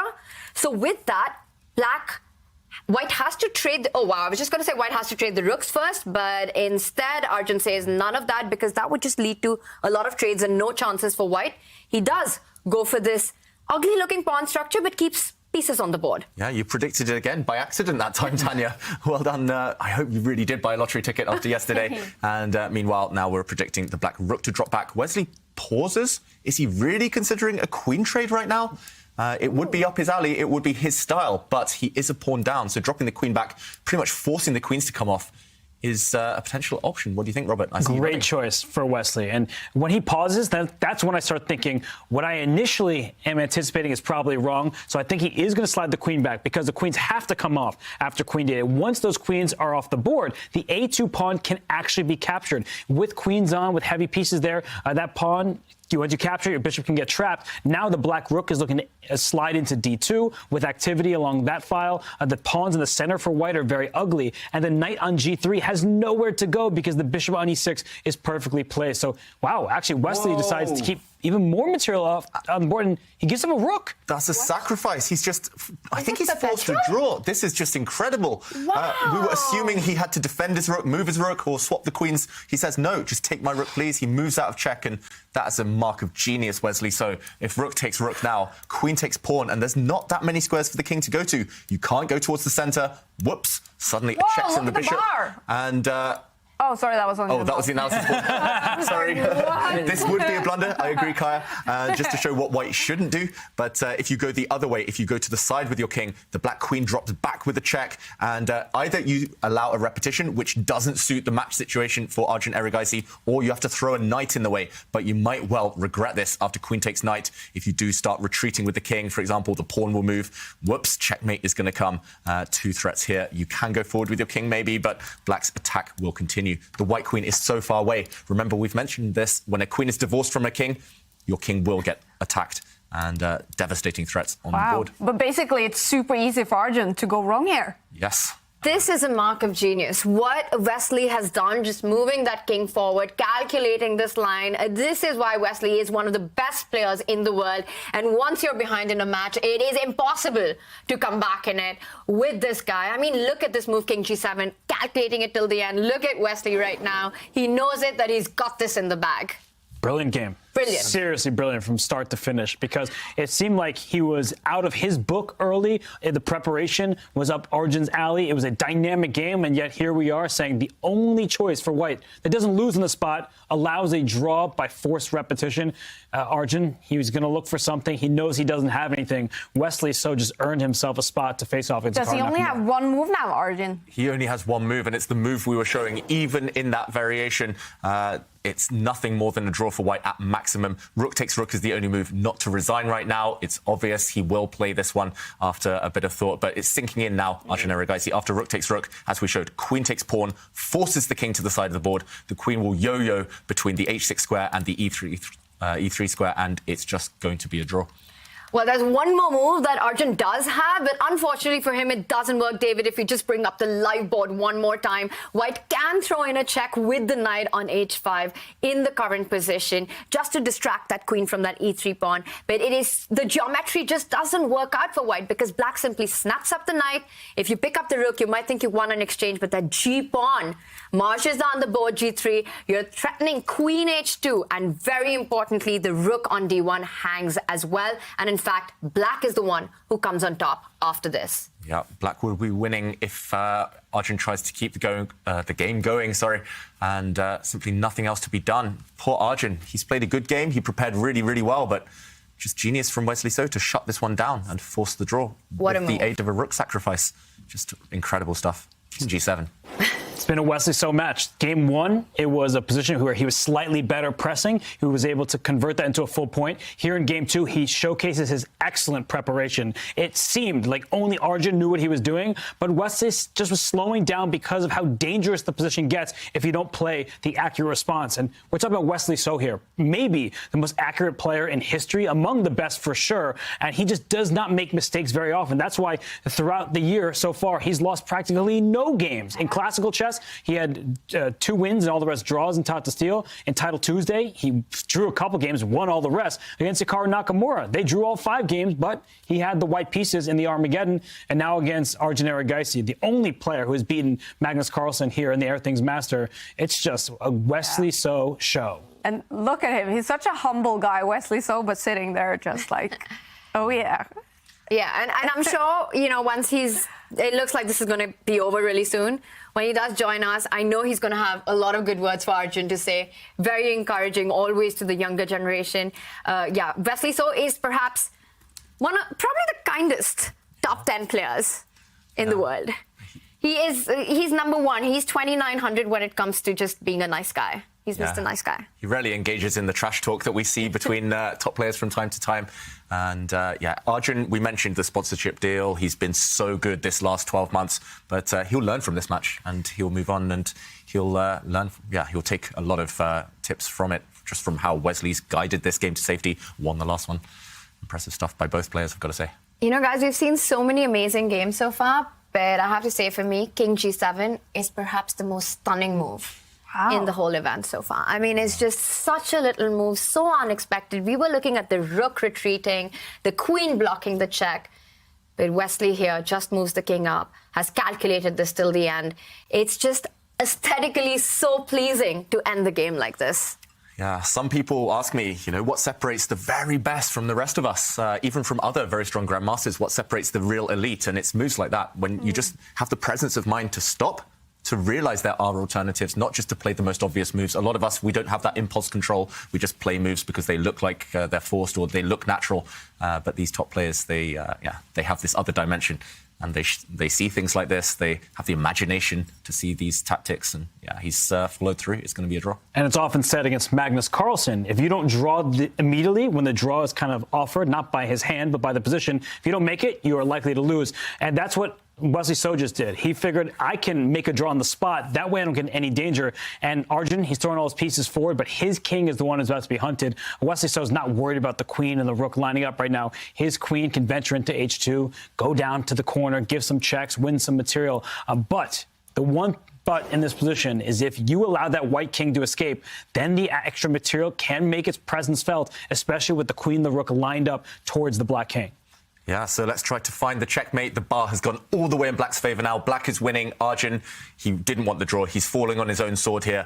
But how does Black get there? Does the check do the business? It looks like the evaluation bar reacts to that. So the most obvious move, still good for Black, still good enough for Wesley.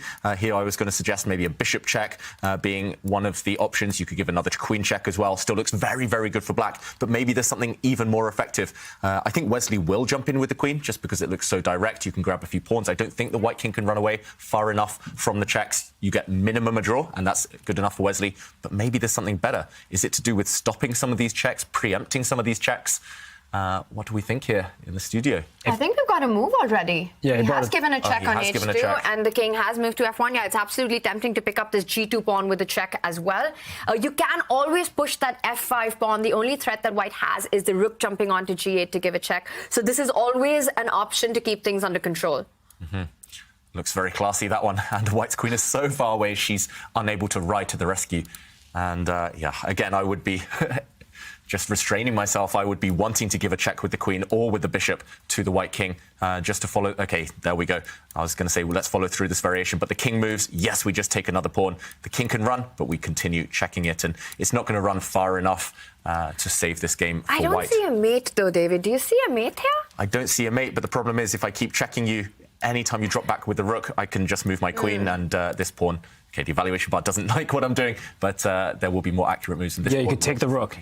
Oh, wow, Robert. Ooh, that's a nice line. And there we go. Black makes a new queen. And this is the only way that Arjun can avoid the draw. We're seeing this being played out, by the way. Exactly the line that you called. The king is on c2 right now. So a check on f2 or e2 by the queen. And then this queen sack. That will be stunning. Yeah, that will be stunning. Maybe White can pick up a few pawns in that variation. Wow, we accidentally predicted the whole future, that whole sequence of moves. You're the prophet now in the house. I think we all need a pat on the back for that one, especially Robert, when queen takes rook happens in a moment. Arjun has nothing else to do. He will drop back his rook if he wants to keep this game going.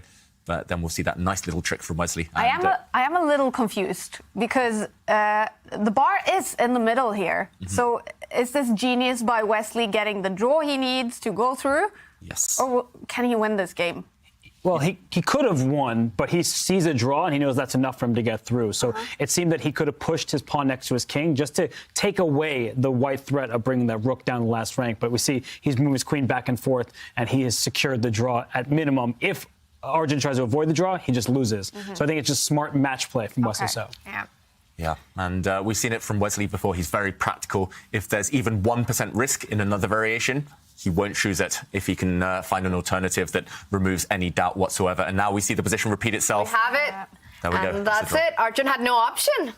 It's over. Wesley So takes the match. He goes through to face Hikaru Nakamura in the losers final to start in 10 minutes. And look at that confident face of Wesley So. How impressed are you with him after this match, Robert? Just typical chess player. Yeah. You know what he's doing right now? He's looking over that game, seeing if there are any improvements. But it was a perfect demonstration by him withstanding the pressure out of the opening, playing every accurate move, and then going after his enemy king. Wesley So is a monster, and he's earned himself a spot in Division 1, the next event that comes around. So he's just thriving in the Champions Chess Tour. Yeah.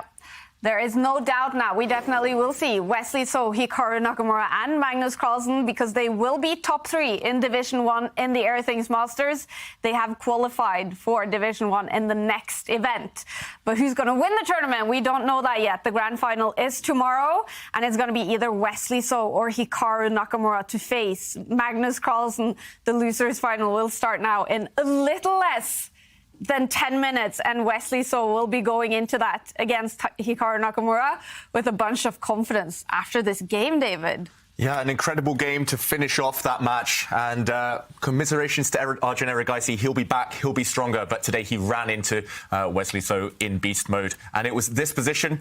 Wesley initiated a trade of rooks. He captured the white rook, white recaptured with a nasty check, and here in the studio we were predicting a block. There's 2 sensible ways to block this check. You can retreat your rook and force the white queen away, or you can force a trade of queens going into a very respectable endgame by sliding back. But of course Wesley had seen one step further. He'd seen a third option, and he simply moved his king. This relies on a tactic after rook takes rook, that after queen check, the white king cannot escape. Instead, we saw Arjun almost fall on his sword there. He gave away a knight. He was actually losing the game, but just trying to preserve some winning chances. Wesley, however, didn't allow any of that. A draw, and he moves on. We're joined by Arjun Erigaisi, who's given it an amazing fight in the Airthings Master, but now knocked out. How are you, Arjun? Hi. Good. It was a great match. I think both games were pretty close. In retrospect, maybe I should have just taken a draw in the first game. And second one, I think I basically thought after the takes given queen 8, he's forced to go back, but I forgot that he can move again. Yeah, and what a game, that second game by Wesley, where he only needed the draw. You were in that must-win. What was your reaction when Wesley played, was it king to g7? Yeah, at that point I realized I messed up, and I thought a draw is inevitable, and I just went for this pretty much out of desperation, but that didn't help either. Arjun, you put up a really brave fight today. One of the big highlights in this event has been that you're the only player so far who has defeated Magnus here. That must be a special takeaway from this one? Yes, definitely the match against Magnus was great. The few previous matches that I played with him were all ended in 3 games. So I was quite happy that it went all the way to Armageddon. Yeah. And Arjun, what's coming up next for you now? What's your plans in the near future? Oh, honestly, I have no idea. I have nothing planned until April, May, so I have to see. All right. Well, we hope to see you in the next event in the Champions Chess Tour. Thank you so much for all the entertainment and for joining us. Thank you. Bye. Thank you, Arjun. And we're actually also joined by Wesley So, who is very shortly going to start the losers final against Hikaru. But congratulations on winning the match against Arjun, Wesley. Yeah, thank you very much. Thank you, guys. I'm happy to still be in the tournament, and I mean, there are a zillion rules for this year's Champions Chess Tour, but I think I qualify for next for April, right? Yeah. You are now guaranteed Division 1 in the next event. What does that mean to you?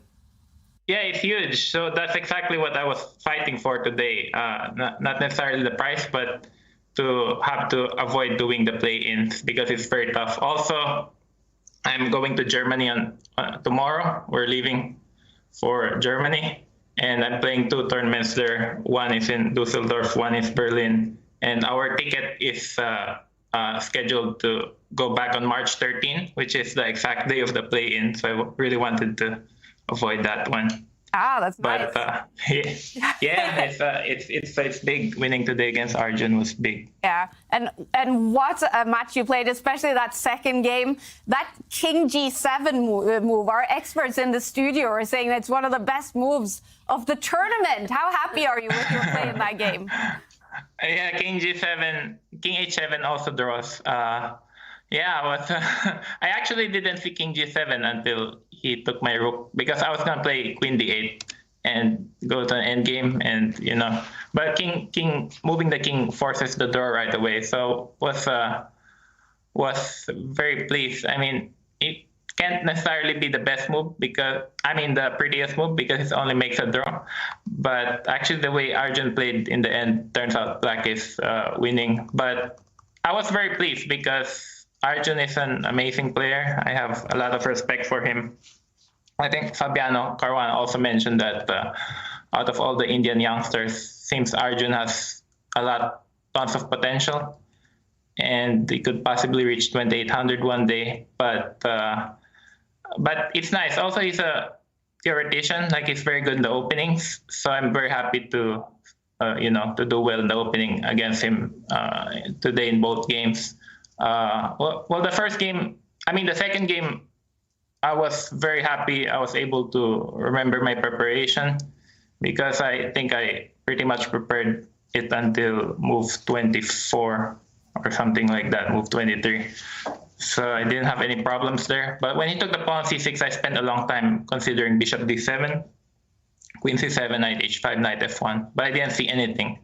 But after bishop e6, turns out Black has absolutely no problems. So that was all nice because whenever White plays this Italian with bishop g5, the position gets very complex and Black has to remember a lot of things. It's dangerous for both colors.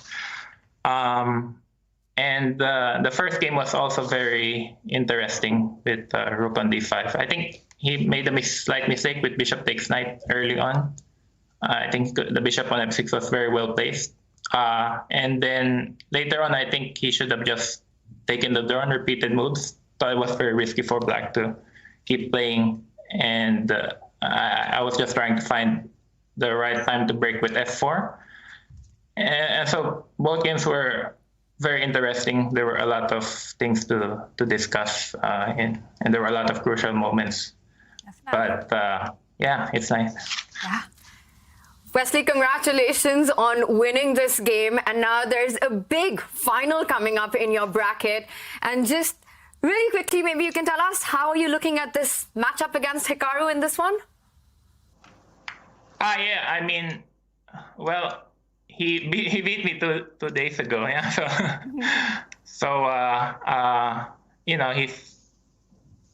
He's probably the favorite because he's very good at this time control, this format. Hopefully I can do better this time. I'm not sure what his strategy will be, but for the last two matches against Magnus and myself, he was taking it to the Armageddon, which I think is a very good match strategy. So we'll see if he does the same thing today. But do you want to avoid the Armageddon against Hikaru, Wesley? Or is that a good match strategy for you as well? Yeah, to be honest, I would prefer to avoid it. Okay. I mean, the time control gets shorter and shorter. His advantage gets bigger and bigger, so preferable to avoid it. But in my match against him 2 days ago, I didn't really had anything substantial. I'll just give my best. I'm just happy to qualify for on the April event, and hopefully I can put a good fight against Hikaru. Certainly starting to play some good chess. We're looking forward to it, Wesley. It starts in only a few minutes. We really appreciate you stopping by and talking to us before this match against Hikaru. Good luck. Yeah, wish me well. Yeah, all the best, Wesley. All right. Thank you. And also, Robert, I want to say thank you for the good collaboration in the Olympiad a few months ago. And we'll win the next one. All right, Wesley. Well, we'll see how you do next, but congratulations so far, and thank you for those kind words. Yeah, thank you, Robert. Wesley So is getting ready for the big losers final against Hikaru Nakamura, the winner of that match. Will make it through to tomorrow's grand final to face Magnus Carlsen. How cool that he actually stopped by and talked to us before it starts. He's such a nice guy. Yeah. Like, of course, I was the coach of the U.S. team at the Olympiad, and so we worked together a bit, and he didn't have to just, say that to me, but he's always just so, kind, and he always wishes the best for everybody, but he can't wish the best for Hikaru. He has a lot of respect for him. We heard him say when the clock ticks down is when Hikaru's at his best. So I think we're going to see a fighting Wesley So in the best of two rapid games here. Oof, it's going to be intense. It starts in a few minutes. If you're not a subscriber on Twitch, we're going to send you now to a Twitch break before it starts.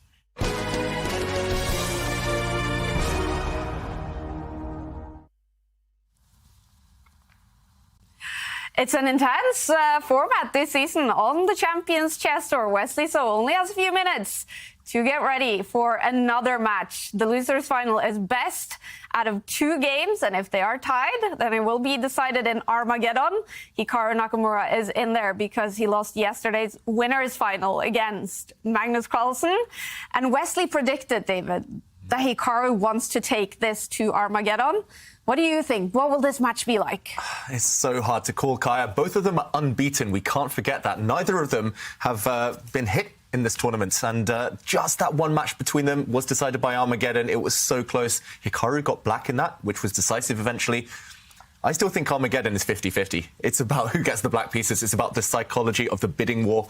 And I do have a feeling that that will decide it. It's just too hard to separate them. Yeah. And I was going to ask Wesley what his strategy is going to be in terms of bidding, if he learned anything from Magnus yesterday and his own bidding against Hikaru the day before. But I felt he might answer the question, and that's bad for his match strategy. I didn't want, Hikaru to listen and hear it. So Wesley, being such a kind person, he wouldn't have left me on red. So I feel like, it's better not to ask him, let his actions do the talking. Yeah, and he did say he wants to avoid the Armageddon. Wesley So.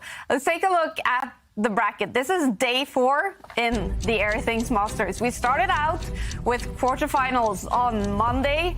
4 players made it through to the winners semifinals, and 4 players were knocked down to the losers bracket. We did have a winners final yesterday between Magnus Carlsen and Hikaru Nakamura. Magnus Carlsen won that in a dramatic Armageddon to make it through to tomorrow's grand final. We will now follow the losers final between Hikaru Nakamura and Wesley So. Best out of 2 rapid games with 15 minutes plus 3 seconds increment. And if they are tied, it will go down to Armageddon. So, Tanya, what do you think Hikaru has been doing today? Do you think he's been following Wesley? Do you think he's been preparing? What has Hikaru been up to? You mean if he's not been streaming? or maybe he has been streaming. Maybe he's been streaming. I think, but if he's not, he's definitely been keeping an eye on that match and thinking about his own strategy as well. Hikaru would love a rematch against Magnus, but of course, so would Wesley. We've been talking about how this double elimination bracket is such a good showcase for the best players to show their ability. And here we've got the 3 favorites who've actually, the heavyweights who've qualified for the next tournament, and the fight is amongst them. Magnus, Hikaru, and Wesley. This is what we dream of from a tournament. I think Wesley made a really good point. By the way, I want to say that I can't imagine any other chess player doing what he did. To just come and talk so openly about the match that he had, but also his outlook towards what's coming up. It was just incredible to get his thoughts. So much appreciated. And I think what he said, that he wants to avoid the Armageddon, I think that makes sense for Wesley. Yeah. Wesley will try and settle this one in the rapid. All right. Ooh. They have faced each other a bunch of times. Hikaru Nakamura and Wesley So both playing for the US. It is in favor of Hikaru. Does that mean he's also a favorite in this match, Robert?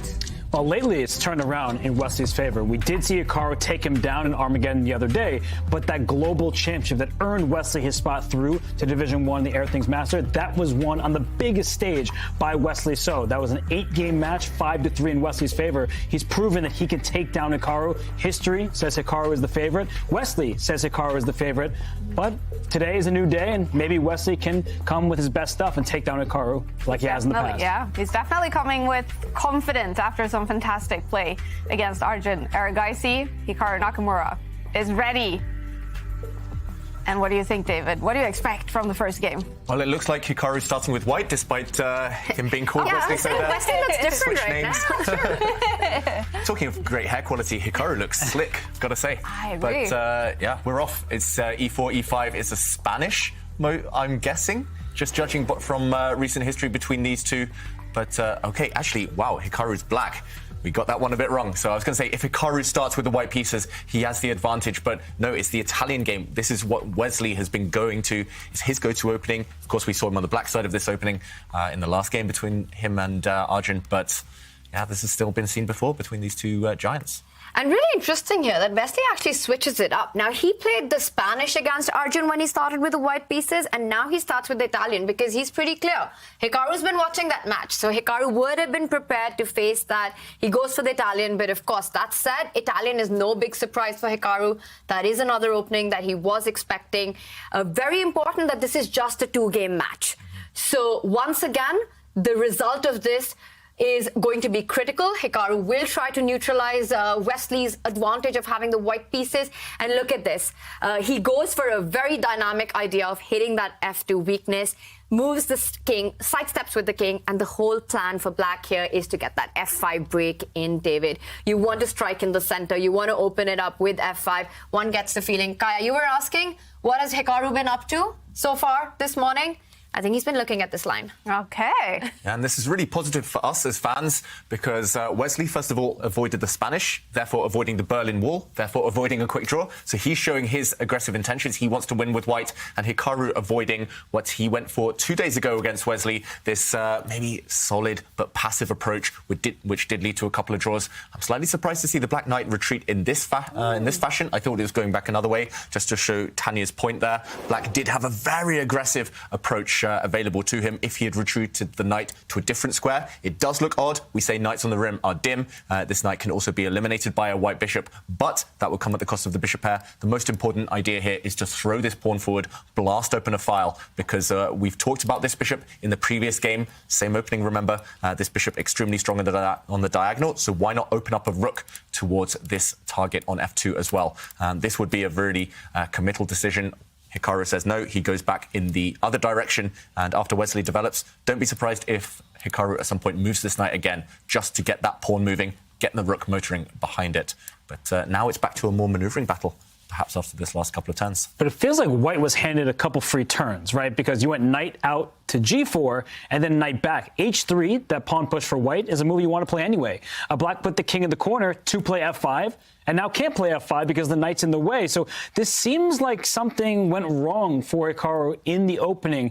Not that he's that much worse in the current position, but even his facial expression was like, what's going on here? And he didn't go for the most testing, at least the most tactical possibility. Instead, he drops back, and Wesley should be slightly better. The rook on a2 later can slide even towards the center, or you can double on the queen side if you feel that you can open up the position. I like the start of this game for Wesley So. Yeah, and one thematic plan would be to drop the white knight back and reroute it to a very solid square in front of the white king. Looks really nice for white, you've got to say. Hikaru, if he has slipped up in the move order in the opening, he would just be like the rest of us. The number of times I've messed up the move order in the Italian game from the white side, from the black side, I mean, I can't count. It's just too many. It's so hard to understand all these little differences, these little nuances. But looks good for Wesley. He has dropped his knight back. It's a bit strange to see because Hikaru made his intention so clear with that king move and the knight jumped forward that he wanted to blast open with that f pawn, but then coming in the way of his own plan with this knight retreat. Slightly strange decisions there, and now he takes a think. Now, you were mentioning this is a thematic idea. What black also can do in these positions is to challenge that light squared bishop that white has on c4, making a developing move himself, bishop to e6, because what you really want to do, what you wanted to do with that pawn push that we were talking about, is open up the f-file. So at the cost of even doubling up your pawns, let's say after that bishop trade, David, if the bishop was to land on e6, and white was to trade these bishops, you're happy with this pawn structure because you managed to open up that f-file.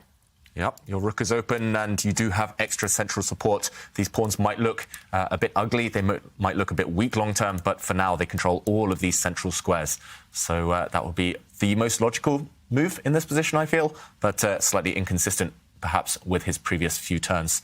And Hikaru thinking, the time issue, not so drastic yet, but he needs to come up with a plan. If not going for this bishop trade, he might well find himself cramped. I don't see what else he would be doing here. I think I understand where Hikaru went wrong. We're talking about kind of subtleties in the opening and when we make inaccuracies. If we just go back to the moment before Wesley went b4, just very quickly, a very common move is that knight going up to a3 instead of the pawn push to b4. And now after knight g4, white has to slide the rook up to e2 to defend the f2 pawn, and the king slides to the corner like Hikaru did in the game. And after h3, I'm pretty sure there's the move f5. So tactically, it's just a wild position. And I think that this is in preparation still, where black gets the open file and creates an attack. So I think that Hikaru maybe mixed up his lines, didn't realize that once Wesley pushed the pawn on the queen side, it opened up the second rank for his other rook, his more passive rook. And that is what has led Wesley to get the upper hand in the opening, because Hikaru had to backtrack. It wasn't the end of the world, but it's a clear plus in my eyes, in my estimation, for Wesley So.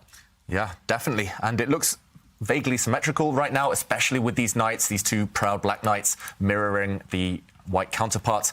But this black king in the corner isn't necessarily that well placed, and white is the first one to break in the center, either now or maybe on the next move. First, you could just slide back with your bishop, make sure there's no attacks against it. This is a very typical idea. I've had it myself plenty times against Fallujah, for example. But next, white will just occupy the center. And what does black do in the meantime? The reason I say the black king isn't actually well placed in the corner is because you want to centralize your rook. You often want to move your rook here, but suddenly this pawn would be loose. So it feels like not just has Hikaru lost 2 moves, but he's given white moves for free. He's given white plenty of options. And okay, Wesley doesn't go for that. Instead, he brings his queen to this square, highlighting the fact that this f7 pawn isn't defended sufficiently.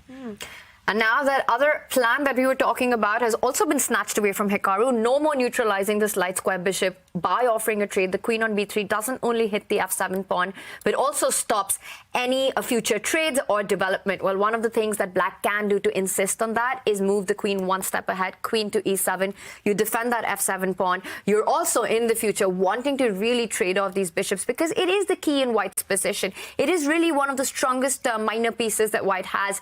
So bishop e6 has to, I feel, David, arrive on the board at some point. Yeah, this does, however, give Wesley one move to open up to control the center, and this would be slightly awkward for black, potentially. Yes, you can still offer a trade, but maybe some different consequences. Hikaru chooses a different square. Let's wait to see the fallout from that one, but it looks like the same idea. It's the same idea, but a nice subtlety, because I just realized that after queen e7, there was a nasty little move that white had, which could be the knight jump to f5. You hit that queen on e7, and usually black wants to trade these knights, but take a look at the position that we have. Bishop f5, ef5, and now because of the king on the square that it is, the queen on the square that it is, the knight on g6 is actually trapped. You can't jump it to f4, because then white just picks up that knight, and watch out for that pin along the e-file. You can't recapture it, and I think that's why precision here by Hikaru choosing the e8 square. Yeah, very nice. So he's created an escape route for his knight, also hinting that he might throw this pawn forward to try and trap this white bishop. I wouldn't be surprised, though, if Wesley either takes a time out to prevent that idea by pushing his pawn forward, allowing en passant if b5 ever happens, or goes for a central break. Let's allow Wesley some time to think of that decision. How about you guys? I know the Italian game is maybe the opening I struggle with most in terms of memory, in terms of understanding the ideas. What are your least favourite openings? The London system and the French defense. I had those ready. Thought I'd make you pause for thought, Robert. Why don't you like those openings? Actually, the London system, for the same reason, I think maybe David in the Italian, because if we look at the current position, not a single piece has been traded, not one. And so you're kind of just maneuvering around, trying to find the best squares, and then you don't know, is it too soon to push a pawn? Is that going to create a weakness? And Wesley did just push his pawn in this position, trying to open up the board for his pieces. He is a bit ahead in terms of space and development, but that's why I don't like the London. The French, your bishop is terrible. It's buried behind the pawns. The light square bishop for black is just a miserable piece, and I can never back the French defense, even though, yes, I have played it before. I used against Vichy on it. I feel like the Italian, I don't mind playing against it, but the London I absolutely hate. And the reason for that is that I think it's the kind of opening that you don't expect will ever be dangerous for you. But then somehow it always goes wrong. I have the worst score against London. I probably shouldn't be saying this aloud. It's true. Future opponents are preparing right now against Italian. All right. Well, you did see something cool on the screen just now. The tournament trophy. Every tournament will have a, look at that. How nice is that? Every tournament will have a unique NFT trophy by a unique artist. And you can actually get this trophy. It's up for bidding on chesschamps.io, or you can use the QR code, scan that with your phone, and go in and make your bid for that very cool trophy. Wait, so I can bid for the trophy? Yeah. It looks like it's from the new Harry Potter game or something. Yeah, it looks really cool. It's like the Quidditch Cup. Are you a Harry Potter fan? Loosely, not really. Oh, okay. Yeah. Okay. It looks like the Tri-Wizard trophy. That was the one. Oh, sorry, not that I'm... Tri-Wizard Cup. Yesterday was Pokemon. Today was... Cedric Diggory over there. Oh, yeah. If I die. I think everyone knows that now. Yeah. If you haven't read, that's on you if you haven't read Harry Potter. Exactly, right. If you haven't seen or read Harry Potter by now, well, you should. Was it in the first book that they had to play a chess game to... Yeah. Yeah, it was. And Magnus Carlsen remembers every move in that chess game. We tested him in that one. We tested him, and I just put a position on the board. I was like, what's this from? And he guessed it was Harry Potter, and he was like, okay, the knight moved here. That means the knight must be Ron. The queen, must be this one. And Harry must have been the bishop to deliver checkmate. And yeah, another level of brainy. Yeah. Yeah, another level of memory. Wizard chess. And is there anything magical about this position that we are seeing right now after 18 moves in the first game here? I'm not sure magical's the word, but at least Wesley's gaining space, pushing forward with his pawns. I slightly prefer the white position. What about you guys? I think, yes, white has space, but that's so typical and classical of the Italian opening that white does manage to get this control over the center. We see it also in Spanish that white has the space advantage. What black really wants to do to neutralize that is exactly what Hikaru is doing. Try and trade off as many pieces. The less pieces on the board, the less you'll feel cramped, because when you're behind on space, you don't have that much, those many squares to jump around with your own army. So you really want to try and minimize that lack of, not having fresh air, at least on the board. And look at this last move of Hikaru hinting at exactly that. He moves the bishop as well out of the way and wants to get a rook trade in as well. If those rooks leave the board on the open A file, I don't feel that Wesley has enough ammunition to really cause problems for Hikaru. Yeah, it definitely feels like every trade that happens, the closer black gets towards the desired result, towards equality. Do you see anything here, Robert, that Wesley can try to keep some tension, keep some hopes?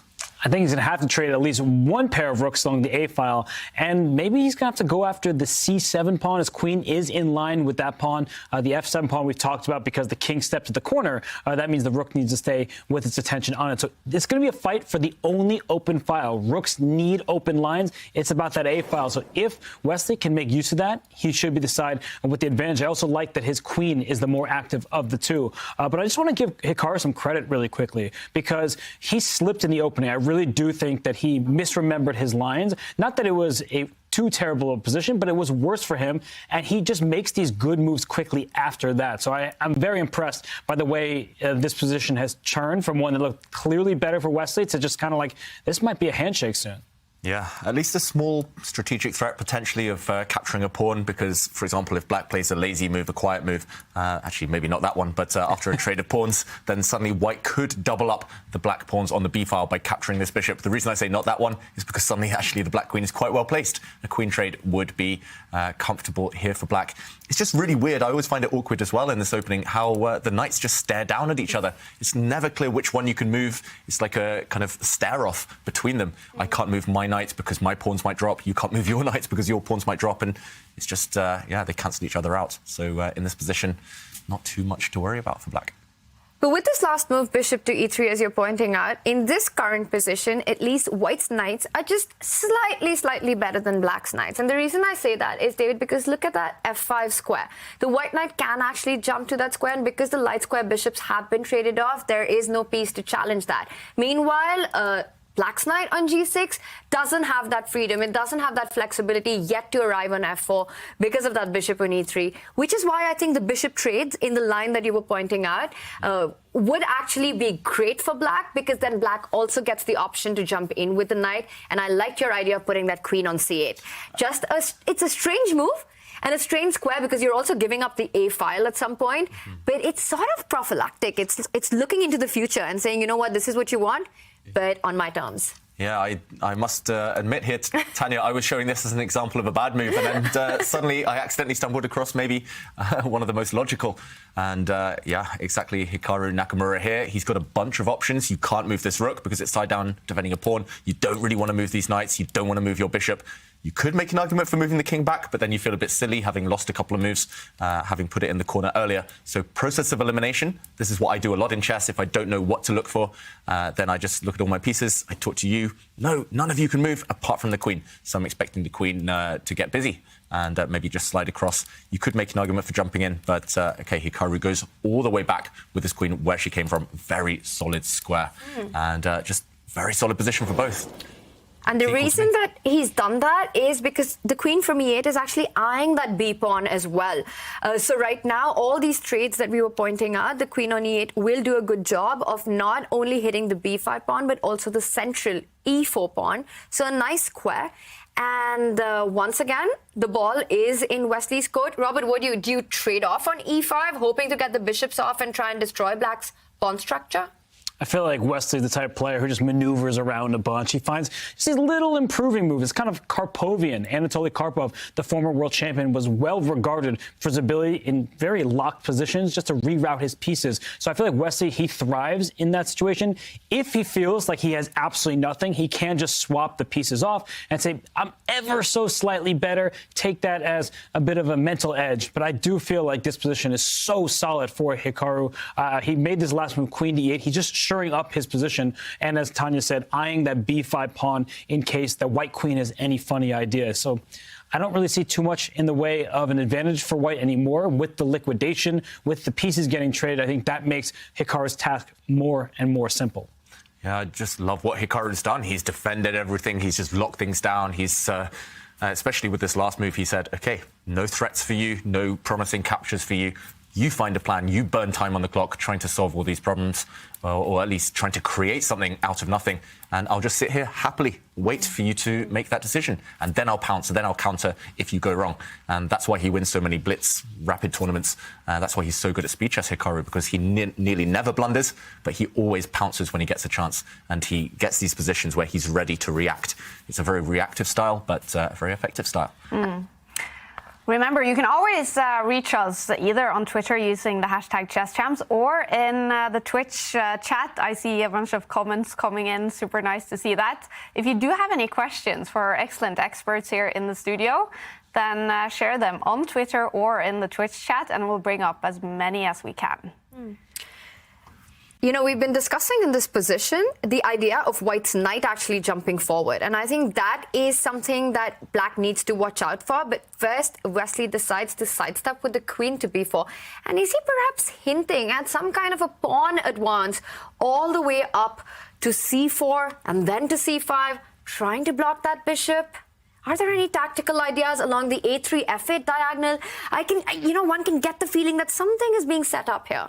Yeah, something's being set up, but it's very mysterious, I've got to say, Tanya. And he played that move, Wesley. He kind of leaned back, shook his head, frowned for a second, and then recomposed himself.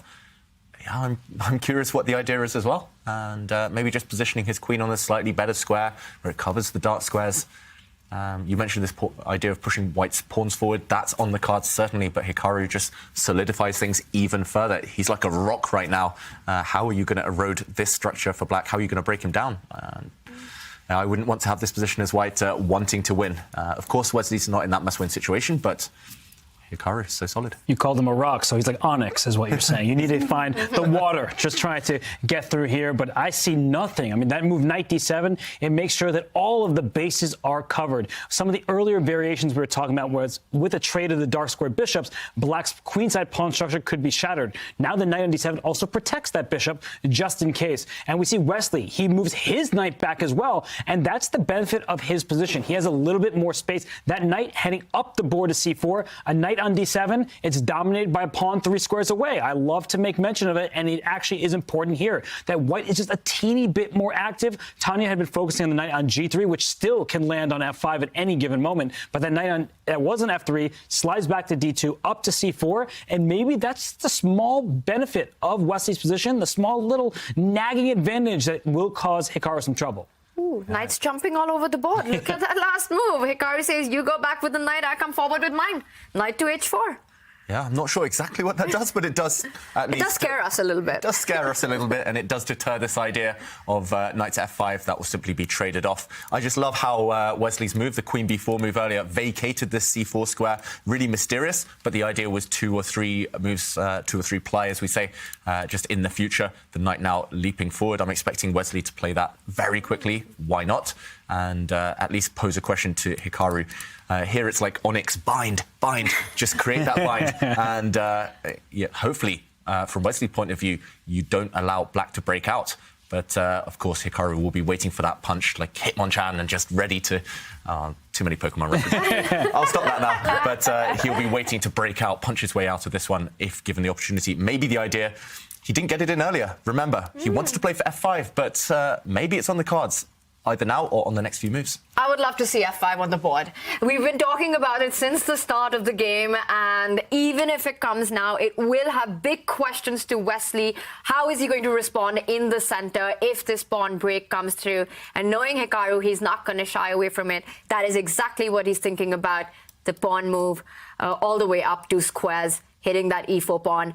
And Wesley, about 5 minutes. Yeah. And things are getting tricky, Kaya. Ooh, but talking about big questions, we have a great question on Twitter from Matt asking, you guys, have the commentators played each other before?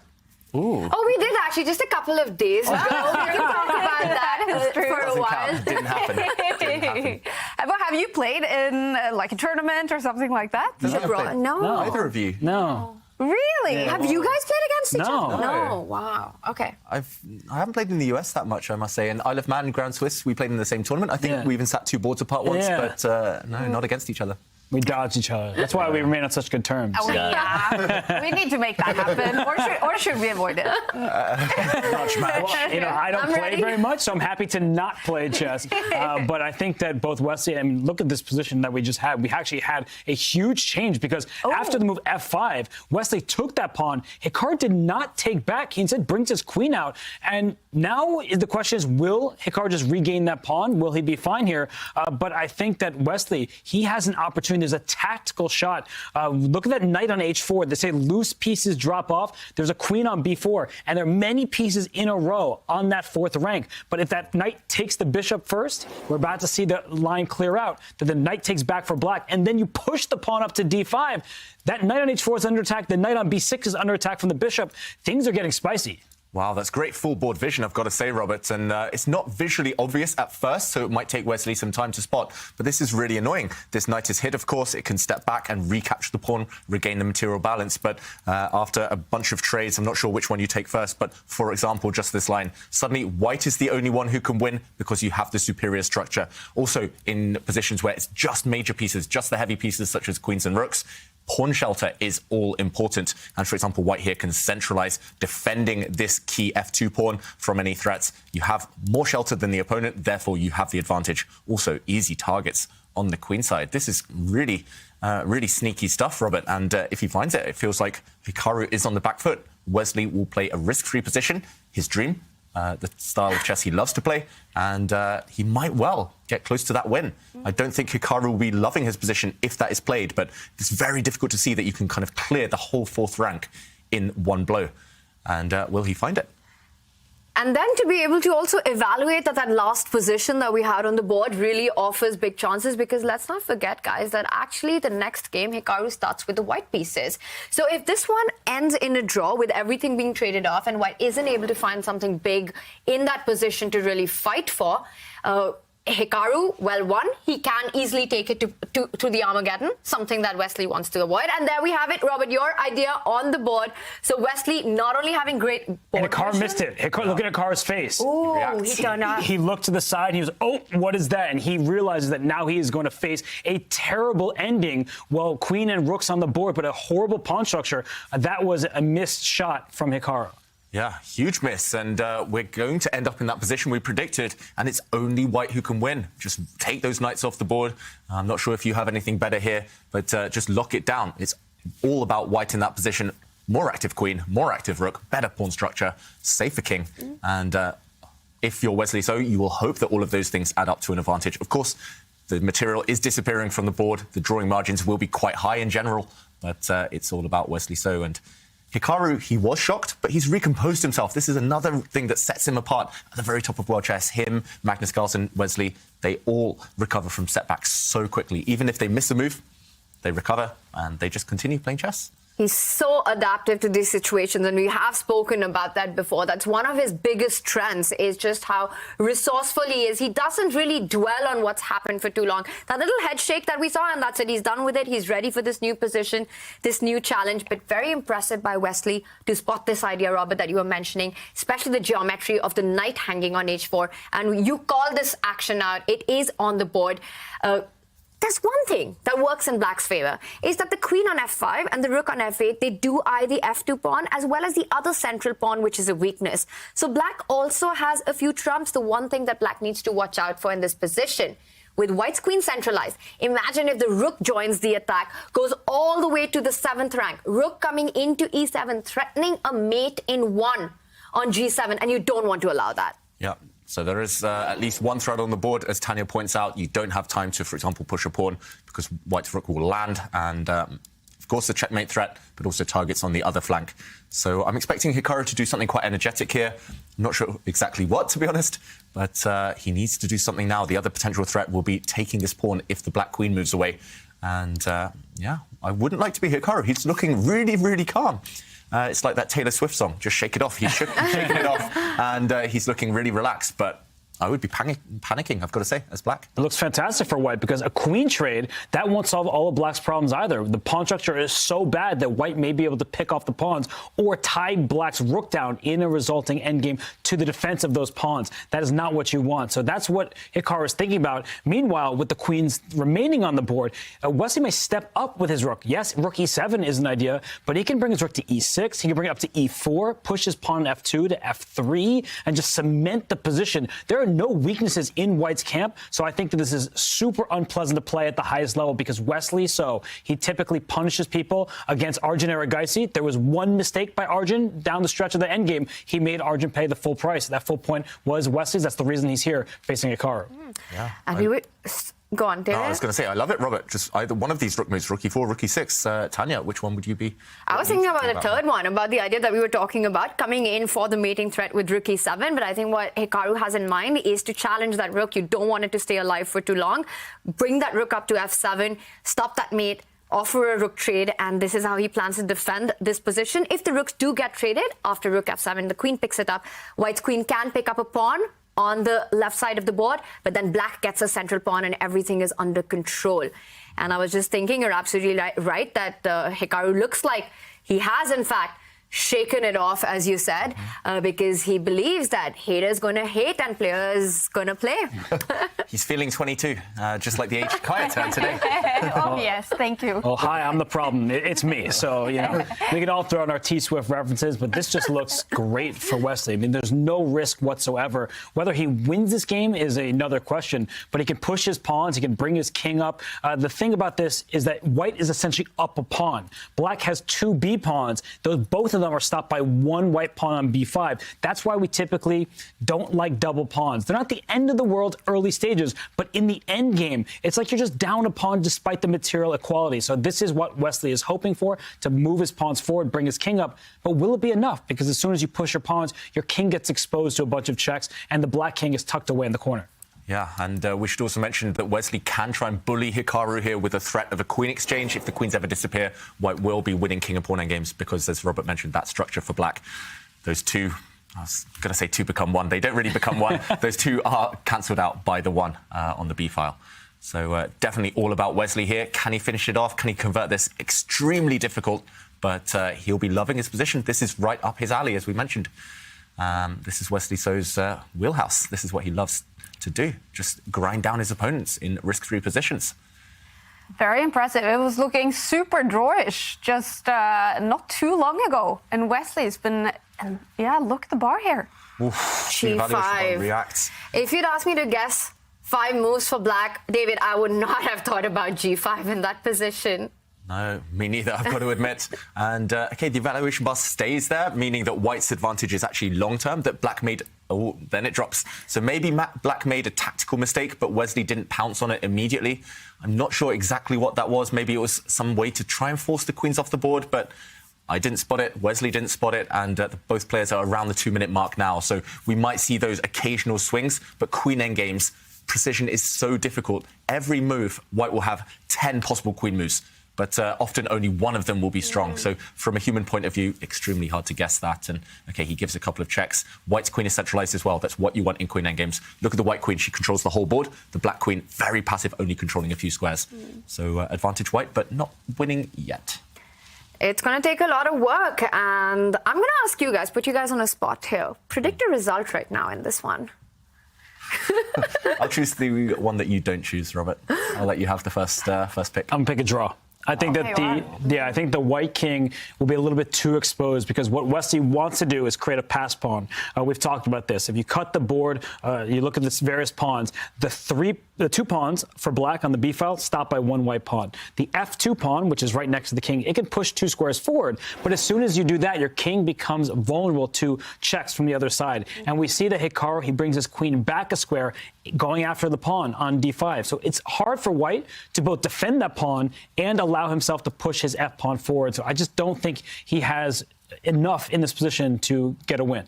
Yeah, I'll go for a win for white, but reluctantly. I was also going to call draw, but yeah, we'll see. I do believe in Wesley's conversion chances against anyone in the world, other than maybe Magnus Carlsen and Hikaru Nakamura, and that's the kind of really elite competition he has to face here. That he has to break down these really incredible heights that he has to scale. But first, he's offering a queen trade, and you have to say no if you're Hikaru Nakamura, I think, because white's pawn structure is superior. King and pawn endgames will favour white. You have to say no, but also you have to be careful where you move that queen to, David, because just imagine, you want to give a check on that central square, so you decide, you know what, I'm just going to sidestep it all the way to G7 so I can land on E5 next.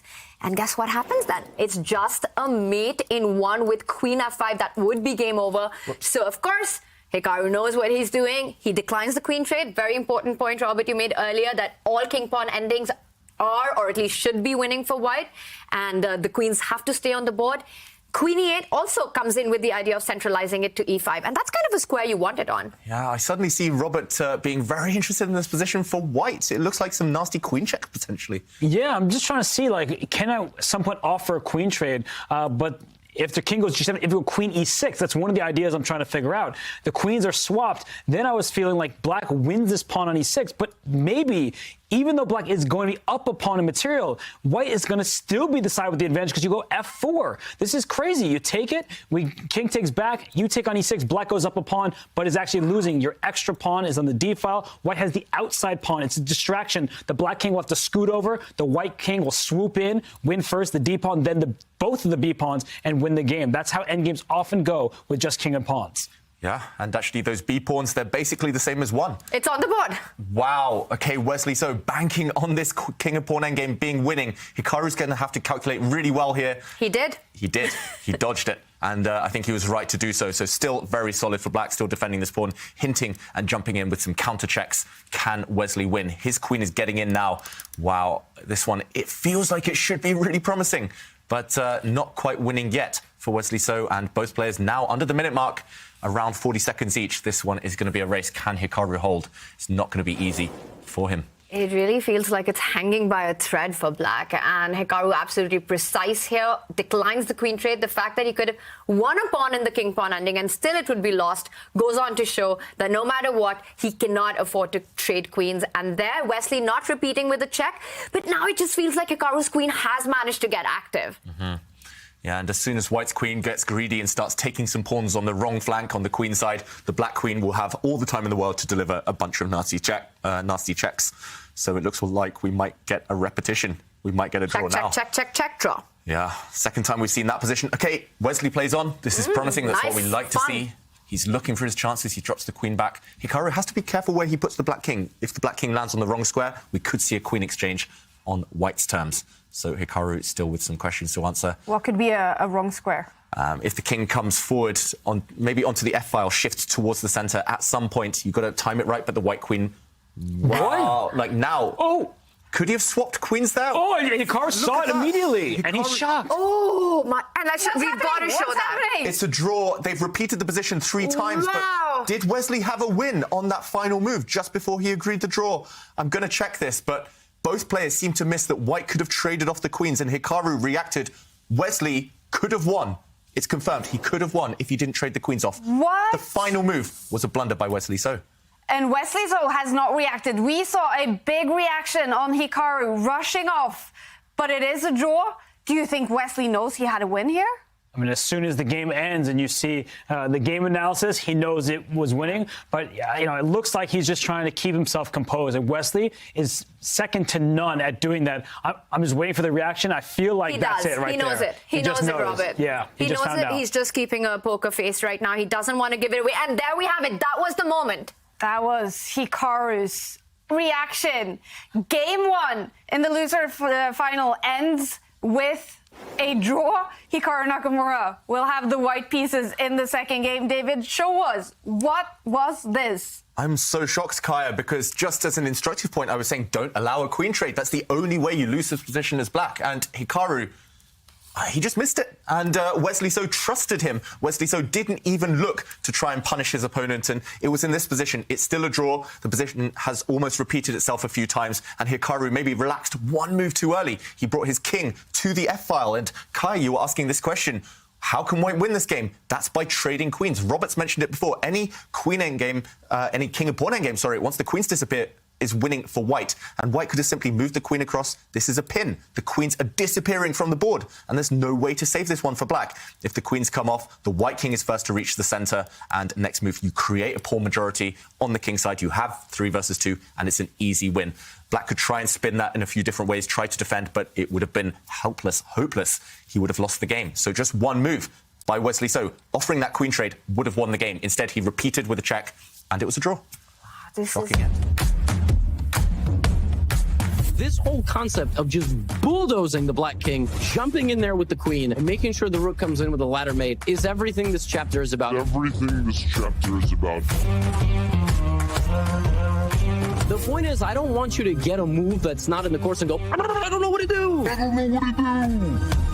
92% of games get to this position. From this position, white is winning about 60-70% of the time. And I think if you learn these lines, that very easily could be 75% or 80% for you. Drama, drama, drama. It's day 4 in the Airthings Masters. Game 2, the final rapid game between Hikaru and Wesley, is coming up very shortly. If you're not a subscriber, here is a Twitch break.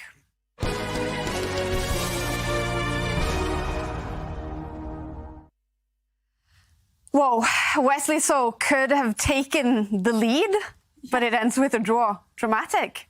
Yeah, absolutely dramatic. And, sorry, wait one second. Microphone. I mean, completely unexpected as well. I mean, I did wonder by Hikaru's reaction that maybe it was some kind of mouse slip, but we'll find out now, later on. But talking about drama, that's not been the only drama, because there has been many exciting things happening in Division 2 and Division 3. So starting with Division 2, the winners portion, Fabiano faced off against Yu Yang Yi, and the first game went for Fabi's way. He just played excellent chess. And Game 3 actually saw a little bit of a turnaround because Yu Yang Yi kind of switched his tactics and he really started to push Fabiano Caruana right to the edge. And just when it was looking promising, he made a critical mistake. And, you cannot make a mistake against these 28, 2700 Super Grandmasters. And that was it. His tournament is over. And, now he's going to the losers bracket. I forgot about double elimination. But Fabiano Caruana, he is on top of the winners bracket.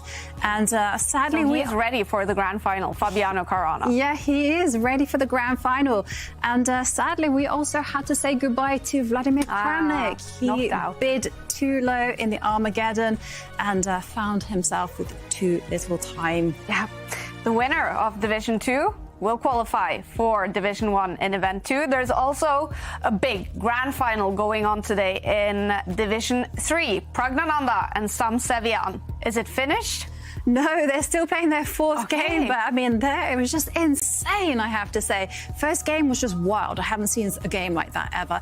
But in second game, with the black pieces, Sam Sevian just struck back with such powerful chess. And the third game was very tense, very cagey, very long drawn out. And now they're playing game 4, and anything can happen. Wow. What a cool day of chess in the Airthings Masters. Game 2, final rapid game in the losers final between Wesley and Hikaru is coming up in just a few minutes. We're off. It's the Italian game. This is what Wesley has been going to. It's his go-to opening.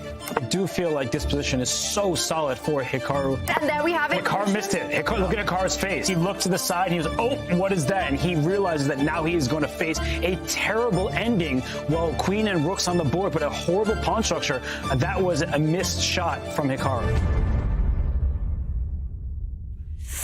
Wow. What is your reaction to just how that game ended, Robert? Well, it was sturdy defense for Hikaru for a very long time. So for Wesley, he didn't have too much time remaining. I feel like he thought the draw was inevitable, but that's why you never stop calculating. For Wesley, he should have paused. Hikaru realized it only after his move. It could have even been a mouse slip, but you need to make the most of your changes because they don't come often against Hikaru Nakamura. So if he would have paused for only 5-10 seconds, would he have seen it, do you think? Absolutely, because the king and the queen were on the same line. He could have offered the queen trade. He knew the king and pawn ending games were good for him. I think he just thought the draw was in the bag, and he just said, let's go to game 2. Wow. And it's going to be game 2.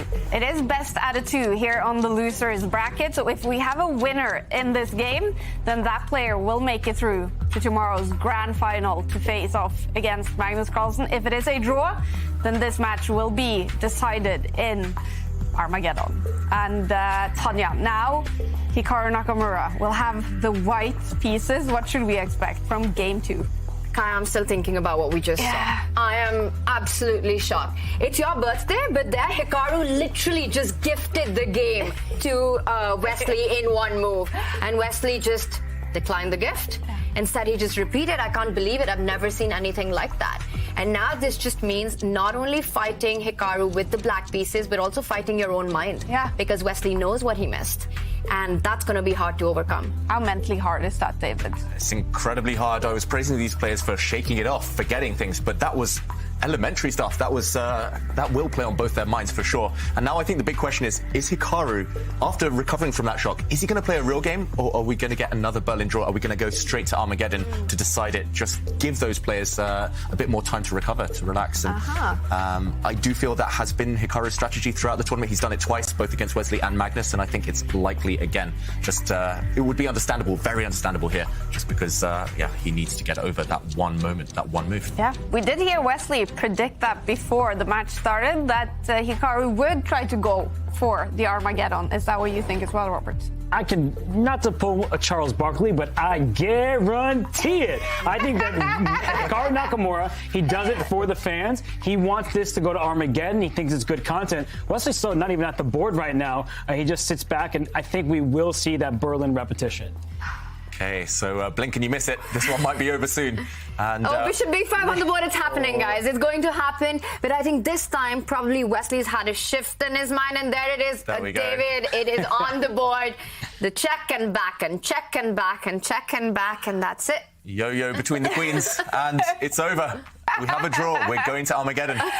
We are going to Armageddon, you guys. And we do love that.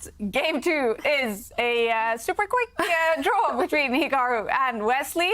And that means 10 minutes. They're now going to make their bids and decide this match in Armageddon. Wow. Okay, so we're not surprised. That is kind of fun, though. It's your birthday wish. Yeah, you said you wanted Armageddon. Yeah. We get Armageddon. Yes, we do.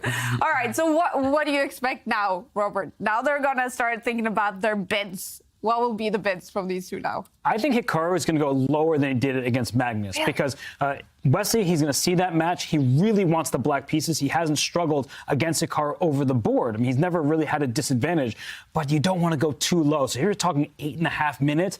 Hikaru is so dangerous. And yesterday with white against Magnus, he really did almost make Magnus pay. He went down to the wire. So I think that Hikaru really, really, really wants black, but Wesley has to be careful not to go too low on the clock. Mm-hmm. Do you agree, Tanya? they both want the black pieces? 100%. And it is all about, once again, finding that balance with the clock and wanting the black pieces, because you also don't want to get flagged. You need to have enough time. Whoever is the player who does play with white is definitely going to do everything to have a storm on the board. So you want that time to be able to overcome those difficult questions. Once again, because this was such a quick draw, I think for Wesley to overcome what happened in game one is also something he needs to fight a little bit. He mentioned at the start, Kaya, that he would prefer to not take it to the Armageddon. But I think after what we just saw, he's also sort of fine with it, because he kind of didn't want to fight that game too much with the black pieces. Hikaru's sticking to his strategy. He doesn't care. He's got a tunnel vision on this. The man comes with a plan, and he stands for it. Yeah. It seems Hikaru really has a plan for his bids here. He's really calculating.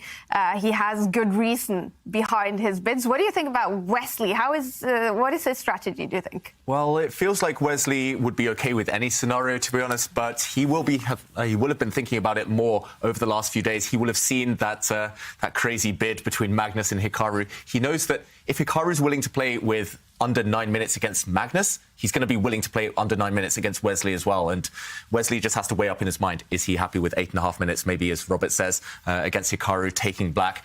Or is he going to just say, OK, I'll take the white pieces, I'll have a 6-minute advantage, and I will punish you? Because he nearly did punish Nakamura in game one of the day.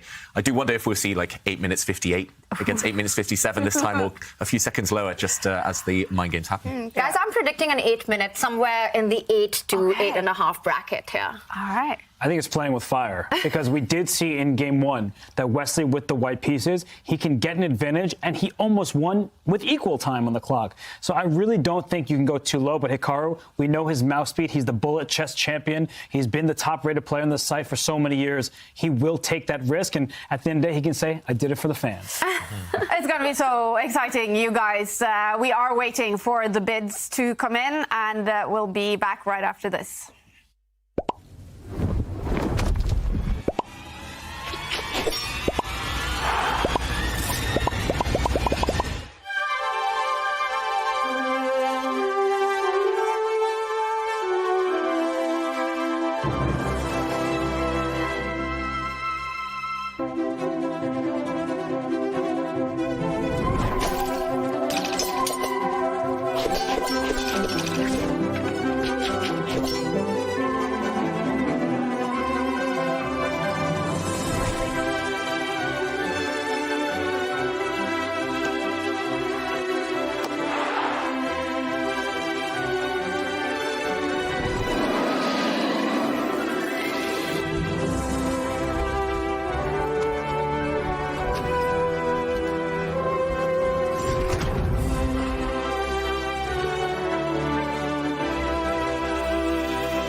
We're going to take a Twitch break if you're not a subscriber. If you are a subscriber, well, we're building up to the big Armageddon.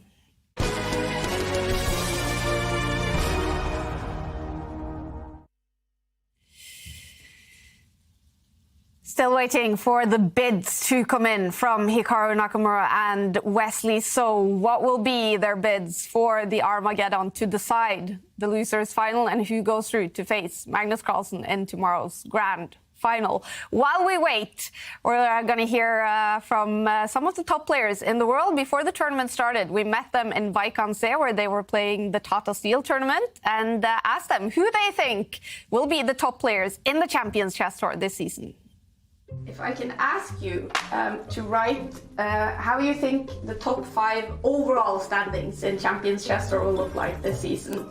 Is Alireza playing? Or is he into fashion now? Should I put myself? Yeah. Okay. Okay, I'll go with Magnus. Okay, first one is a long name. My mother is watching us. I have to be careful. You know what? I can be confident, no? I can put my name. Of course. You know, I just beaten Magnus here in Vacanze, so I'm returning a favor there. Returning a favor to a good old friend. So you have Nakamura on top. Why is that? Yeah, he's just been like winning all his events. Whenever I see him play, he wins. So he's probably gonna take this one as well. Ding has bad internet, so he is left out. I just put myself in the middle. We need confidence. So Magnus, Hikaru, Frag, Alireza, and Wesley So. Yeah. Your handwriting is very nice. I have to say. That's your only bet. Yeah, that's my only bet. All right. Magnus Carlsen is super confident. His only bet, myself, on the tour standings 2023. He will play the grand final tomorrow, and he will play against either Wesley So or Hikaru Nakamura. They are getting ready for Armageddon in the losers final. We are waiting for their bids to come in. And just to remind everyone, Robert, what are the regulations for the Armageddon, especially the bidding process that is kind of new to chess? A new day, the regulations have not changed, so the players have a base time of 15 minutes. You bid as low as you want, and the player with the lower bid gets to choose their color. They typically choose the black pieces, and they start with that amount of time. So if I bid 8 minutes and you bid 10, I get the 8 minutes, the black pieces that I'll choose, and I get draw odds. So if you do not win, you do not go on. So that's where the rub is. You need to win with the white pieces. Yeah. And yesterday we saw Magnus go as low as 8 minutes and 58 seconds. Hikaru went as low as 8 minutes and 59 seconds. And that was low. You guys thought that was very low. That is almost on the limit on how low you can go. Well, I don't know how good they are at limbo, but it does seem like they're willing to play with fire in terms of the clock. I think Hikaru being so speedy, he's okay with it. Wesley, I can't see him going that low on time against someone like Hikaru Nakamura. Mm-hmm. Do you think Hikaru will go lower than he did yesterday, though, David? I think so, as Robert said, for the memes, for the fans, for the entertainment, but also for his chances. I do believe having black, just the way he's been playing, is a big bonus. It means that he can react. This goes for both players. Just reacting is so much easier in Blitz chess, in Armageddon chess, especially when your nerves are high. So whoever gets black, I think, is still the favorite, as long as they have over 8.5 minutes. But either way, it's going to be exciting stuff. It's going to be a race against the clock for whoever gets black. Definitely. We have some news from Division 3. Sam Sevian has won the grand final against Pragnananda and is the winner of Division 3. Sending huge congratulations to Sam for winning that. Here we have it, Sam Sevian, the winner of the grand final in Division 3. That's been a tough fight with how many players? 32 players was in Division 3. And Prag, an amazing player, losing in the grand final to Sam. The grand final in Division 1 is coming up tomorrow. Magnus Carlsen is waiting for either Wesley So or Hikaru Nakamura to join him in that final. It will be decided here in Armageddon. We are waiting for the bids to come in. I'm so excited for it. What will it be? We can just sit back and relax because either ways, it's going to be an incredible final. And I think in just a few moments, Kaya, we're going to find out. Hikaru, Wesley thinking, and I see a smile, so they know each other's bid. And it looks like Wesley might, I don't know why I get the feeling, but Hikaru might have won the bid. This is probably them seeing each other's bids. That means we will get them very shortly. Big smile on Wesley's face. What do you think of Was it close again? Was there only 1 second in it? I don't know the answer, but I'm guessing so. And I think Wesley is the happier of the two, which likely means he gets the black pieces. Yeah, you think so? Just based on the reaction there. And we will not see a quick Berlin draw, that's for sure. But either way, Wesley finally has a smile on his face. After game 1, he was having to control himself. He was upset of missing a big advantage in a winning endgame. But we see Wesley, he's typically stoic. He is as good as anyone at keeping calm. Yeah, wow, I'm impatient to find out. I can't wait. I mean, I saw Wesley smile, but it almost looked like it was an amused smile. Like, just a missed one. And I felt that, did Hikaru win that by just a small margin? Is he just laughing at how bad the situation is right now? I don't know what's going on here. Hikaru looked really focused, like in business mode there. He looks determined to win. And just taking a last break before the game starts, Wesley needs to compose himself either way. Well, maybe part of it is that Hikaru hasn't really played a game with the white piece against Wesley. Every time he gets the first move, he makes this short draw. So if he does, in fact, have white and needs to play for a win, he needs to come up with an opening, because every time he is sat across the board from Wesley, he forces that draw. That is not acceptable in this Armageddon. Guys, I think Hikaru's won the bid. I don't know why, but I'm really getting the feeling that Hikaru gets to pick the color. It's probably a debate in chat right now who won the bid. I want to know too. We're guessing here in the studio. It's just pure speculation. Oh, but, chat, what do you think? Yeah. I don't know. Here we go. Okay, we have the bids in. Wesley So has been 8 minutes and 24 seconds. Hikaru Nakamura, 8 minutes and 5 seconds. That means Hikaru wins the bid. He chooses the black pieces. 8 minutes and 5 seconds. Guys, I also got the time right. I said between 8 and a half, and I could just feel it from Wesley's reaction that it was a close bid, and Hikaru is the one, which means Hikaru is perhaps going to start with black now. And Wesley with 15 minutes, the pressure is on. Wesley So will have the white pieces. He will have to win this game to make it to the grand final. Hikaru with 8 minutes and 5 seconds. And again, something's happened. What's going on? Hikaru with his signature hand raise? Yeah, he doesn't look fully composed yet, Hikaru. Of course, he's in business mode. He knows it's a race, and okay, they're off. It's all about the mouse skills now. Yeah. And it's the Scotch. Wow, something that Wesley knows a lot about. You've mentioned this on previous days, Robert. Something happened here? What's going on with Hikaru? Why? He is annoyed about something. Yeah. Maybe he's annoyed at facing the Scotch. I mean, it's not something he gets to see every day. Wesley So has played this, even in classical events at the elite level, so it can't be a complete surprise. But Bishop D3 here, that's not something we're used to seeing. Oftentimes, White pushes the C-pawn to kick the knight out of the center. But Bishop D3, I think this is an Armageddon surprise. Yeah, also Hikaru launching the first surprise. Black's knight coming into the center, maybe not the recommended antidote. Normally Black kind of creates a pin on the e-file with the queens. A lot of awkward tension there, lots of theory, of course, but both players trying to get out of that theoretical battle now. This is far from anything we've seen between these two before, at least in this tournament. And both players thinking at an early stage, both out of book, seemingly. At least Wesley already burning 40 seconds on his clock. Normally you just trade off pawns here, get castled, but things would start disappearing from the board. Already one set of knights have left. More pawns getting traded. Decent position for Hikaru, you would think. And David, you're absolutely right. This move, Bishop D3, is something that's not very common. The pawn from C2 goes to C4, hits that knight in the center already, and that would be mainline theory, but instead Wesley springing this quick surprise. But Hikaru playing quick because he has gambled quite a bit to get the black pieces. I mean, an 8-minute, 5-second bid, that is playing with fire. But why is Wesley spending so much time here? I feel like your clock is your biggest asset, and he's really thinking quite a long time now. His advantage on the clock will remain. It's so much time to gamble for Hikaru Nakamura, almost 7 minutes to start with, but he has a bunch of options. He can just take the pawn, as he finally has done, but I think he needs to make these moves quickly. That's what Hikaru did so well yesterday against Magnus. It didn't quite work out, but he was playing instantly in most turns, and what Hikaru Nakamura says usually is the best advice. Play good moves quickly rather than the perfect moves slowly. I think Wesley needs to take that advice right now. Scotch this early. His comment in the Twitch chat.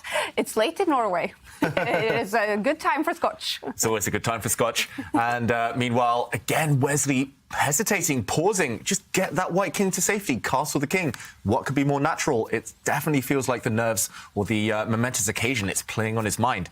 And okay. And that's what he was thinking about, David, because this is an interesting option. He takes advantage of the fact that Hikaru did not capture with the bishop, developing a piece, or recapture that pawn with the queen, and he is attacking that d5 knight. Black's king is still in the center. Now one can be like, wait a second, Hikaru can pin that bishop. A very tempting option. You move your queen to e7 because white's king is also in the center.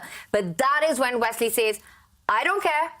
I'm going to go castle on the right side of the board, and now, sure, come on, pick up my bishop And watch out for your king in the center. Rook E1 pins and wins. The queen falls, and this is the idea that Wesley was looking at. Now, guys, he's got to win on demand. Every capture on the board is where he's going to take his time. He took his time to pick up that pawn on D6. He took his time to go for the most combative option with the bishop to E4, and we see the drawback with this move. Hikaru says, I'm ready for a fight, doesn't care about that pawn in the center, develops his bishop, stops White's king from getting to safety. Yeah, talking of combative, this is really, really hair-raising stuff already. Hikaru choosing the most aggressive move, the most ambitious move, even though he only needs a draw. Now White can win a pawn. You can capture this pawn in the center for free, seemingly, but your king will be stuck for a long time. And as long as you can defend against threats such as this check for Black, then you will have a long-term initiative. The bishop pair and White can't castle kingside. So really creative stuff. And OK, he played it after not that much thought, Hikaru. So the time advantage slowly slipping away. What do we think of this? I love it. I've got to say, this last move by Hikaru. I love the move by Hikaru, but I love the type of position for Wesley So. You need something full of life, and this position is not easy to figure out. So Hikaru made a very interesting last move, but look at the pawns in the center, even if you don't take it right away, because that does give Black time to maybe give the king a check, maybe bring the rook towards the center and go after White's undeveloped camp. I feel like that's a long-term problem, and for Hikaru, it's not going to be easy to solve, and I think that's exactly what Wesley needs, to keep pieces on the board, keep the problems there, and he says, let me just grab the pawn right away. No issues from Wesley So's perspective. He's going all out, and I love it. I love this approach of not backing down. He can't afford to be solid in this game. He picks up that extra material. Hikaru moved the rook, attacking the pawn. Wesley defends it, developing his own piece. Of course, the king is still stuck in the center, but not for long. David, he can look at an idea of going long castle on the other side of the board, but again, that will come with its own set of dangers. Yeah, he's not just looking at it. I think he's going to go for it, Tanya, and it's more out of necessity than anything. That White king is never castling kingside. The bishop cuts across the board like a razor there, and as soon as he gets given just one more move, Wesley So, he's going to castle on the long side. He's going to say, come at me, and he's going to hope that his extra pawn, he can nurse it to victory. It does look like the White bishop has a nice home in the center of the board as well. He'll try and neutralize Black's dark square bishop, Black's bishop pair. But if he does so, he's a pawn up. He's 5 minutes up still on the clock. Big advantage, I fear, for Hikaru now. Yeah, it's a really nice move, bishop e3, because the Black dark square bishop would like to slide one square forward in the diagonal to go after the knight. But the problem is the White bishop will slide in its path off for a trade. Trades do not help Black in this position. So bishop f6 will be met with bishop d4. The White king will safely castle queenside in the near future. And I just get the sense that for Hikaru, he's worried about the fact that he's not going to have a big attack on the queen side. When you are lacking in pawns, you have open files. That's the good news for Black rooks. But if you castle kingside, it takes a while for your f8 rook to jump on over to the b8 square. And if that rook did land on the queen side, then we'd be talking some serious firepower for Black. That's several moves away. The queen and the rook have to get out of the path. I think it's just a little bit too slow. It's a little bit too slow indeed. And, OK, he speeds things up by attacking that White queen. But the White queen will happily slide back. The bishop will sit on this nice central post that we've highlighted. And White's king should still feel relatively cozy, comfortable on the queen side. Up to Hikaru now. Pressure's on him. I mentioned that having Black in Armageddon, it's nice when you can play reactive chess. You can just play quick moves. You don't have to calculate too much. But he can't react anymore. He's a pawn down. The onus, the burden is on him. And he's down more than 5 minutes now, of course, which doesn't help at all. OK, he's activating his queen, Hikaru. Nice move there. Very logical. And for at least one move, White cannot castle on queenside, because watch out for that a2 pawn. It will be hanging if White decides to get his king safety at this point. So currently, kings are still in the center. Black is threatening to castle kingside on the very next move, and White's king still struggling there. So there is some compensation as long as Hikaru can make sure that the king doesn't get to safety. Yeah, and Wesley So with a big decision now, but he does have time in the bank. This is a good point to invest a minute or two just to try and figure out how to get that White king to safety, as Tanya mentions. And critical moment, Hikaru will be looking for ways to continue just annoying, probing against that White queen side if the White king does end up there. And yeah, I've got to say, just this has lived up to expectations, this Armageddon game. This is really fascinating to watch. I'm glad we're seeing a proper chess game. No more Berlin draws. Don't want to see that Berlin draw ever again. And it's only just starting because look at Hikaru's clock, just over 5 minutes. Wesley has now dipped under 10. But something that's a problem in Hikaru's position is even if he wins a pawn back, his pawns are split on the queen side. So if Wesley can trade the queens, that doesn't just simplify matters at all. Wesley will have a long-term nagging advantage, and we could see that in the next few moves. I actually think there are some potential variations where Wesley, for example, castles queenside here. If you play bishop takes a2, maybe the move knight d5. Look at the queens. They're staring at each other, and if you think you're just going to trade queens on d2 and will enter an equal endgame, not so fast. The pawn on a7, it's already targeted. The knight on d5 is super strong. The pawn on d6 is super weak, and white will slide the next rook over the d file. This is a long-term advantage that Wesley could win in a classical game of chess with even time. But with Hikaru down to nearly 5 minutes on the clock, you do not want to have this ending. Yeah, the more I look at it, Robert, the stronger this move appears. Just castle queenside, bite the bullet. You have to be very brave. You have to calculate things correctly. But if you can get away with it, meeting this pawn capture with a knight jump, then you've got to go for it. You might not get given another opportunity to castle that side. It is very brave. I do wonder what happens if black keeps the queens on, for example. All you need to do is move this bishop out the way and then dive in with the queen to a1. This would be checkmate, so it's very risky. But if you can get away with it, you should do it now. And Wesley still thinking, suddenly only a 3-minute advantage. Time is ticking, and Hikaru will be gaining in confidence every second that ticks away. Yep. He will be in the grand final with a draw in this game. Hikaru Nakamura, 5 minutes and 19 seconds left on the clock. No increment in Armageddon. Wesley So has to win this game. And his clock is ticking now down to 8 minutes. Is he spending too much time? Absolutely. I think he's taking way too much time because he needs to keep the pressure alive on the clock. He has to take a decision one way or the other, whether he decides to give up that pawn and go for the lines that David and Robert have been mentioning or make another move. But it's also hard to come up with an alternative here. You guys have been talking about bringing the dark squared bishop to the center of the board. And I think that's another idea that Wesley is looking at. Just shifting this bishop from e3 to d4, eyeing that pawn on the king side, the g7 pawn. But whatever Wesley does, he has to do it quick. He can't lose his time advantage here. Yeah, let's see what Stockfish suggests, potentially. Just how wide is the margin for error here for white? How much can you go wrong but still keep it within manageable bounds? And, okay, wow, it did suggest pawn to a3. Stockfish, the best move, giving over 1 point advantage for white, simply because white's 1 pawn up. And Wesley does eventually find the best move, but it did come at the cost of nearly 5 minutes on the clock. Long think. And now Stockfish saying, okay, black has a bunch of moves. Maybe the best is to push black's central pawn forward. These guys are so good. They keep playing the best move. But is it enough? It still thinks, Stockfish, that white has the advantage. And is now the time to castle queenside? It looks just as risky as before, I've got to say. But the computer says, yes, you can get away with it. Black has ideas of sacrificing pieces, opening up the position around the white king. Pawns will be vulnerable on that left side. But he's got to calculate. He's got to decide quick, Wesley So. David, I have to show an absolutely crazy line. While you were talking, I was thinking whether this works or not. And I think it does. If you go long castle...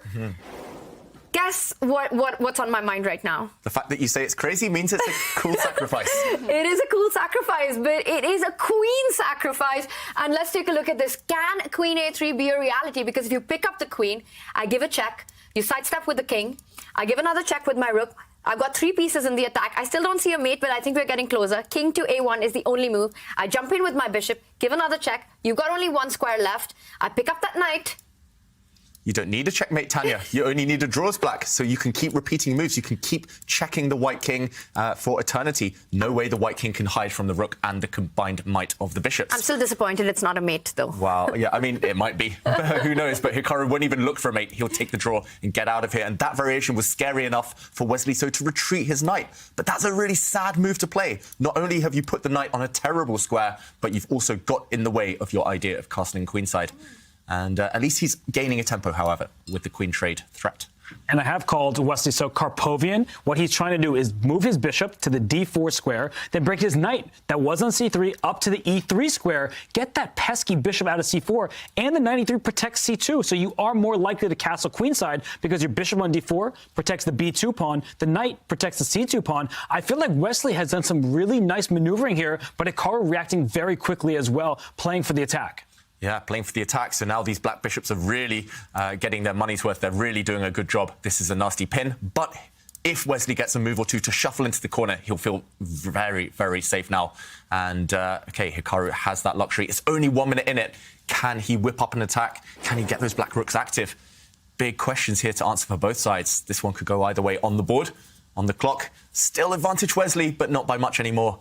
He does shuffle into the corner. Now that White's king is in safety and White does have that extra pawn and that beautiful bishop on d4, really not only defending his own the queen side, the long castle, but also eyeing Black's king on g7 gives Wesley the hope to launch a kingside attack, and that's what he's done. And Hikaru taking this opportunity to at least go in for an opposite color bishop position. Now, if pieces do end up getting traded, it can very well end in a draw, as the bishops are not of the same color, and those positions are super famous for, even with extra material, often just being a draw. But I'm expecting Wesley to keep all the pieces on the board, try and create an attack on Hikaru's king, because that's where the chance is.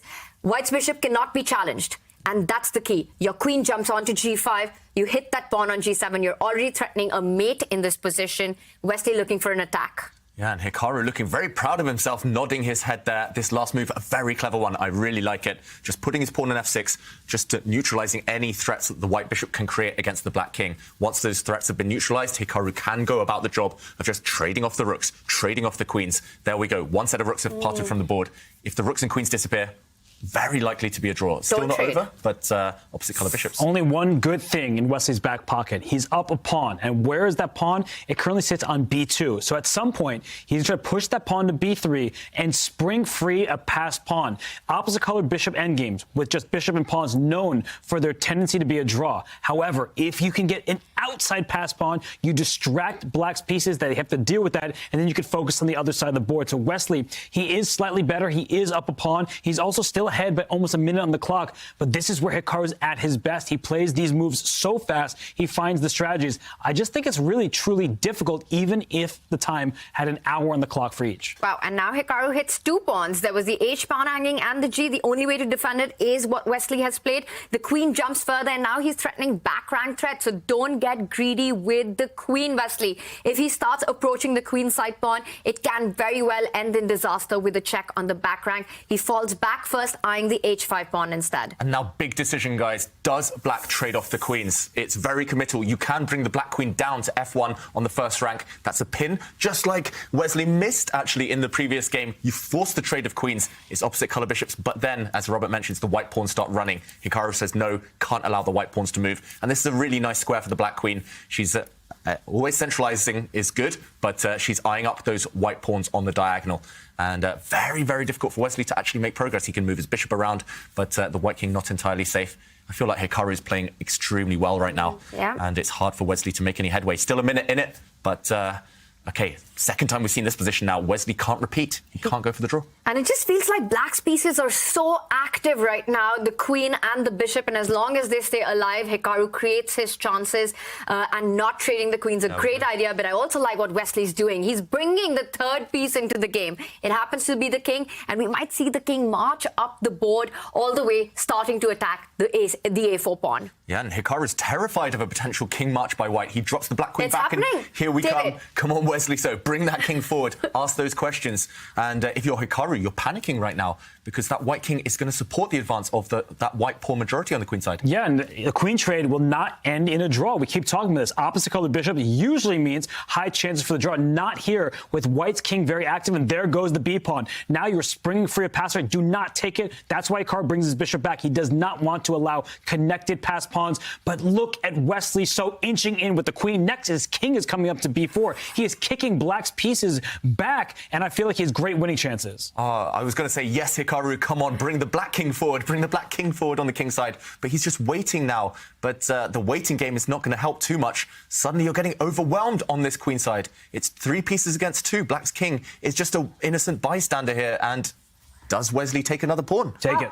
And Hikaru was shaking his head. He hates his position. He hates what he's trying to defend. Well, Wesley just falls back with the king. Now, remember, there's no increment here, so repetition makes no sense. I'm surprised he didn't pick up that second free pawn. He's going backwards. Yes. That's the wrong direction. The white king is super safe here, yes, but it was doing such a good job leading from the front. But the time, Wesley So is an experienced bullet player. We know how good Hikaru is. Wesley, he's no slouch either. So he's using the clock as a weapon, because if they're both spending a few seconds per turn, that's good news for Wesley, because at some point, Hikaru may not be able to find the correct continuation with just under a minute on his clock, which is where we're heading.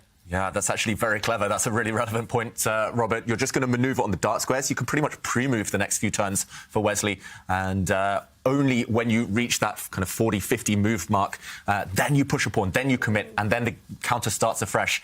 Play on that 50 move rule. Don't necessarily need to rush to make any progress. And, oh, wow, another offer of a trade of queens. This is confident stuff from Wesley. I would not be 100% confident this is when winning this queenless endgame, but he's asking that question. Look how Hikaru's burning time, having to decide queen trade or no queen trade.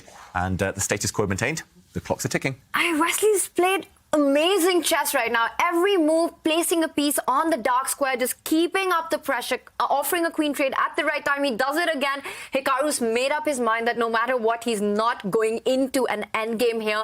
And Wesley, slowly and steadily, improving his piece position. The queen has landed on d6, a g4 break in the air, so dangers on both sides now. But f3, that was not timed correctly by Wesley, because look at the black queen. It's ready to jump into the board if that pawn captures back on b3. So that was an inopportune moment for Wesley. So he take with this king, which is not what you want. You want connected pawns, and Hikaru's immediately going for the attack on the c2 pawn. He's jumping in. You don't have time to pick up the d5 pawn. The f3 pawn that you pointed out, badly timed, is also hanging. Yeah, suddenly it's turned around. We saw Hikaru do his trademark head bob there. He knows that he's fought back, and now he can just give a couple of checks. Where's this white king going to hide? The black queen can come back where she came from, eye up some of those weak white pawns on the king side. And first he activates his king. I love to see it. King of the hill here, both kings advancing. But still, the clock, the biggest factor. 40 seconds in it now. Wesley retreating. He's lost control. Suddenly not so easy. Look how the black queen is just causing a nuisance from behind here. So many weaknesses in Wesley's camp. And the king's got nowhere to hide. The white king, which looked absolutely safe, is now just running helter-skelter because there is no safe square from checks. Black, meanwhile, has sidestepped any threats along that pin that it was there, and king g6 is a super nice square. Hikaru Nakamura needs just a draw, and it looks like Wesley might have missed a huge opportunity there. Shaking his head, Wesley. Now it's only 15 seconds in it. But he needs to be shameless. That's the problem that Wesley is having right now. He needs to go for the flag. It may be called dirty, it's whatever. Go for the time. And now he's doing it, but he's given up some pawns, and Hikaru is really not down the clock at all. It's a pure bullet game at this point. I mean, a little over a minute per side, and there are no problems for black anymore. Sturmuk is asking in the Twitch chat, can Wesley simply flag Hikaru? Not anymore. Yeah, at this point, it's Hikaru trying to flag Wesley. It's basically level on the clock. And actually, if anything, Hikaru's position is easier to play. Look at this. He's just gobbling up pawns. Black has the more dangerous pass pawn. Black's H pawn is going to start running any moment. Wesley on the defensive on the board and now not in charge on the clock anymore. I would pick black here, I've got to say. And you can see it in his body language. He knows it. And Wesley there shaking his head. He's attacking the bishop. Hikaru gives a check first. The king moves forward. That h5 pawn is going to be a big distraction. And now he says, I'm ready for an endgame because he's got a passer of his own. The queen trades are forced. There's no way that white can avoid it without just losing the game on the spot. That's why Hikaru's rolled up sleeves. We're in the endgame. White has these outside pass pawns. But look at black's h pawn. That one is running up the board very fast. It's helped out. It's going to be escorted by the black king and the other pawns. This is just easy for Hikaru right now. And he's even ahead on time, right? He doesn't have any problems whatsoever. Yeah, looks like black is completely winning the race. Even without black's 3 pawns, this is still actually a draw. So Hikaru, he knows he's got this in the bag. He's smiling. He's got a time advantage, and he clenches his fist. Wesley resigns. Fist bump. Wow, it's over. Hikaru Nakamura makes it through to the grand final. He will face off against Magnus Carlsen tomorrow again, winning here in Armageddon. Look at that, Hikaru Nakamura. What a beast he is in this format. Incredible. Is he frozen or? I think he was frozen there, but we'll see the fist bump, the fist pump any moment now. Wesley, meanwhile, shaking his head. He knows it was a missed opportunity. He had a pawn advantage. He had a few minutes advantage, but Hikaru too good. Yeah, How impressed are you, Robert, with Hikaru Nakamura? It was amazing because he was defending accurately, but I thought Wesley was actually going to flag Hikaru. He's playing every accurate move into one little slip, and Hikaru doesn't hesitate. He realizes it's a mistake, and he's able to secure an equal position, and then he's just much better, and Wesley had no choice but to tip his king over. Yeah. Is it down to experience from Hikaru just having done this so many times in online chess? Well, I don't think Wesley's done it any time less. I think Hikaru really believes in his abilities when it comes to the Armageddon, but of course he's up against Wesley, who's also super duper strong in these kind of moments. And it was amazing to see Wesley create his chances with this game, with the white pieces. I think it all came down. I saw him marching up with the king, and I was like, Wesley's got this. He's doing all the right things. He realized the queen trade works for him. But then just one missed opportunity, and we keep saying this, Kaya, that Hikaru is so hard to beat in these positions. You give him one chance to come back, the guy does it. Super resilient, super resourceful, and that's what saved the day for him today. Yeah. And he's ready for the grand final. We're joined by Hikaru Nakamura. Big congratulations.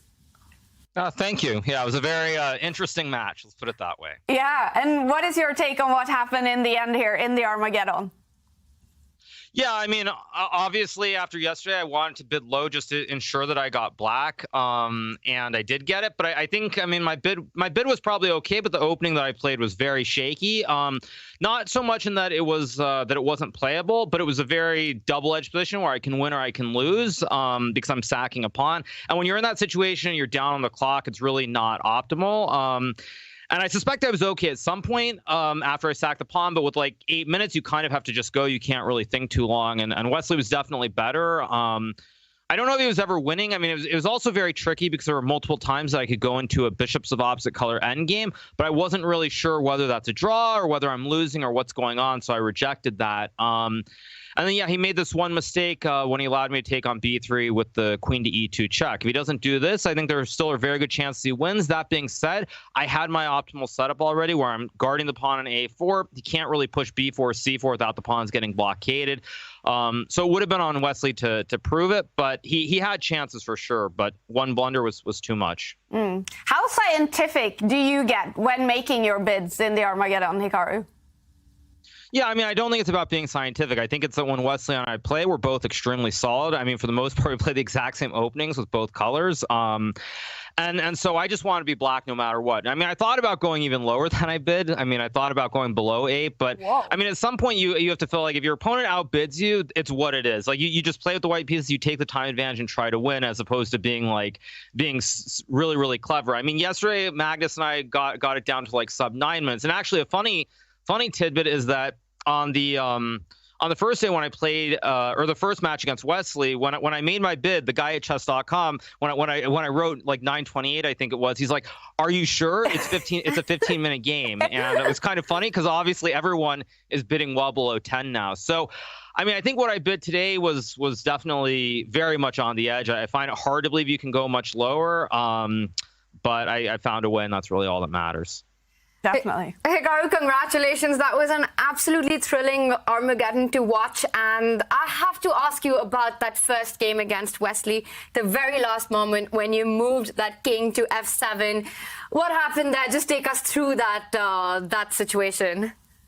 I mean, the thing is, initially, I didn't realize that he could trade the queens. There was another variation where I think the queens get traded on like e6. I win the e pawn, but he can go like king g3 and f4, and that's winning. And so initially, I didn't realize that exists, and then I spot it. But then later, as we're getting low on time, I mean, I just played king f7 because I was sure queen e6 was the only move.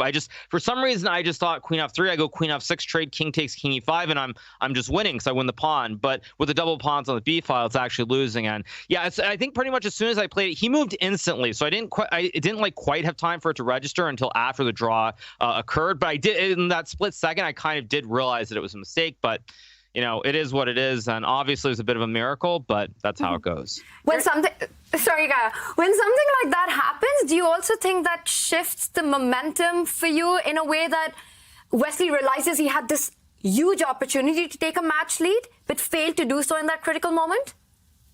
Yeah, I mean, of course, if you miss a win in one where there's no counterplay, where you just trade into a king upon endgame, which you're going to win 100% of the time, I mean, it is somewhat devastating. I mean, that being said, it's very tricky too, because after that, I wasn't sure if I should just make the draw or if I should actually try to beat him, because Wesley obviously was frustrated. I could see it on his face, and so I had a decision too. But I figured at the end of the day, you know, I'd rather flip coins, and hopefully it comes up heads more times than it comes up tails. And Hikaru, first of all, congratulations. Looking forward to tomorrow. You're playing Magnus at least once, maybe even 2 matches. What's your strategy going to be like as you aim for revenge? You know, I don't know. I feel like the two matches that I played against Magnus, this one and also the famous one back in 2020 where we played over 7 days, which was also rather fittingly decided by an Armageddon. You know, I mean, we're both very good players.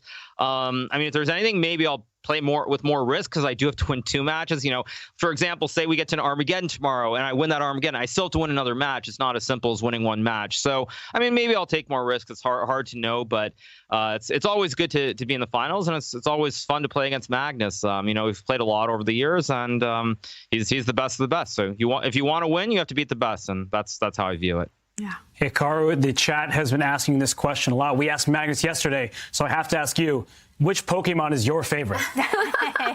I mean, I've never played Pokemon. It's just not my thing. So, you know, I'm more of an old school guy. I played like the OG games, you know, the things like Diablo, Warcraft, Starcraft, like the real OG games. None of this new age hippie stuff. That's my answer. Very cool, Hikaru. And well, we're all looking forward to your match against Magnus tomorrow. You're still unbeaten in the Airthings Masters. How happy are you with the way you're playing? You know, that's actually an interesting question. You know, more broadly speaking, it's not even so much about this event, but when you think about tournaments, I mean, the classic question that you can ask top players is, you know, if you play 2 games and you draw 2 games, is that better than winning a game and losing a game? And most players would say that 2 draws is better. And in a match format, certainly it's much more important to not lose games than it is to say win a game and lose a game. So it's definitely benefited me being very solid. But at the same time, I mean, the drawback is when you play in, say, Swiss tournaments like the World Blitz or the World Rapid, and you have to win a lot of games, you know, if you draw too many games, bad things happen. So I'm happy that I've gone undefeated. I mean, against Wesley, I've had a couple of bad positions. Against Magnus in the first game, probably I was losing at one moment. So even though I haven't lost a game, it hasn't been like super solid. So I'm somewhat pleased with my play, but there's definitely room for improvement. Mm-hmm. Wow, we're all so excited. Hikaru, it's been a treat to watch you in this tournament so far, and tomorrow is such a big day for all of us and for the chess fans. So I just want to look ahead a little more with that, on that with you.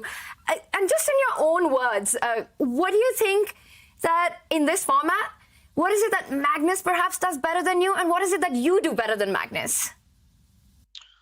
I mean, Magnus is much better at getting winning positions and converting them. That's a simple answer. I mean, I haven't really had many opportunities. I mean, I don't think I've had any real opportunities to win a game since the first day when I played against Gukesh. So he's very good at converting. I'm very good at defending and hanging on for a long time. I mean, I think that's the biggest difference between us, certainly. Again, you know, as far as the individual match yesterday, I mean, Magnus had some chances. Third game, maybe for like a move or two, I had some chances, but you know, it came down to Armageddon, and that's how it goes. I mean, could you really say that I was better than Wesley in either of these matches? I don't know if you could even really say that. I mean, I think Wesley was just as good as me. It's just that I got black in the critical game, and he wasn't able to beat me in either of the 2 matches. So I think the edges are very, very small, and I mean, I think we're both great competitors, and hopefully tomorrow will be fun. Yeah. Are you enjoying this format, Hikaru, with double elimination match format, Armageddon bidding, everything going on? Yeah, I mean, I think, I mean, to be truthful, I have to like the format, because honestly, for the stronger players, double elimination is better. I mean, for someone like Wesley, for example, you know, after he lost me, if he was done, he's done. But he had a chance to come back, had a chance to win today. So if I'm being truthful, double elimination definitely favors the stronger players because they have to have 2 bad days as opposed to 1 bad day. So, you know, in general, it's very good for me. I think for the fans, though, it's also quite exciting because when, you know, if somebody has a bad day, like Gukesh, for example, against me, I mean, he just was completely out of form, lost 2 games, and it's all over right there, basically. But he has a chance to come back. So I think that's helpful. And then also the fact that someone can lose a match and win two matches tomorrow to win the whole thing. I like it. I think it's good overall, and of course it benefits me. So I mean, of course it's good. Yeah.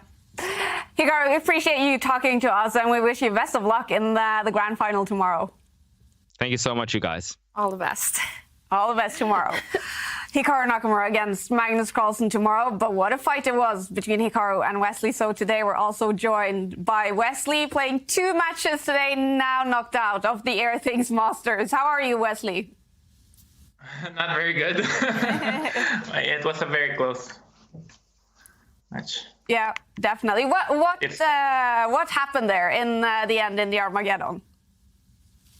Yeah, I think I was just slower. I didn't have good nerves in the end. Like, I knew I had very good chances to win, and I thought I was going to. But I just played too timidly, and also like my nerves didn't keep up in the crucial moments.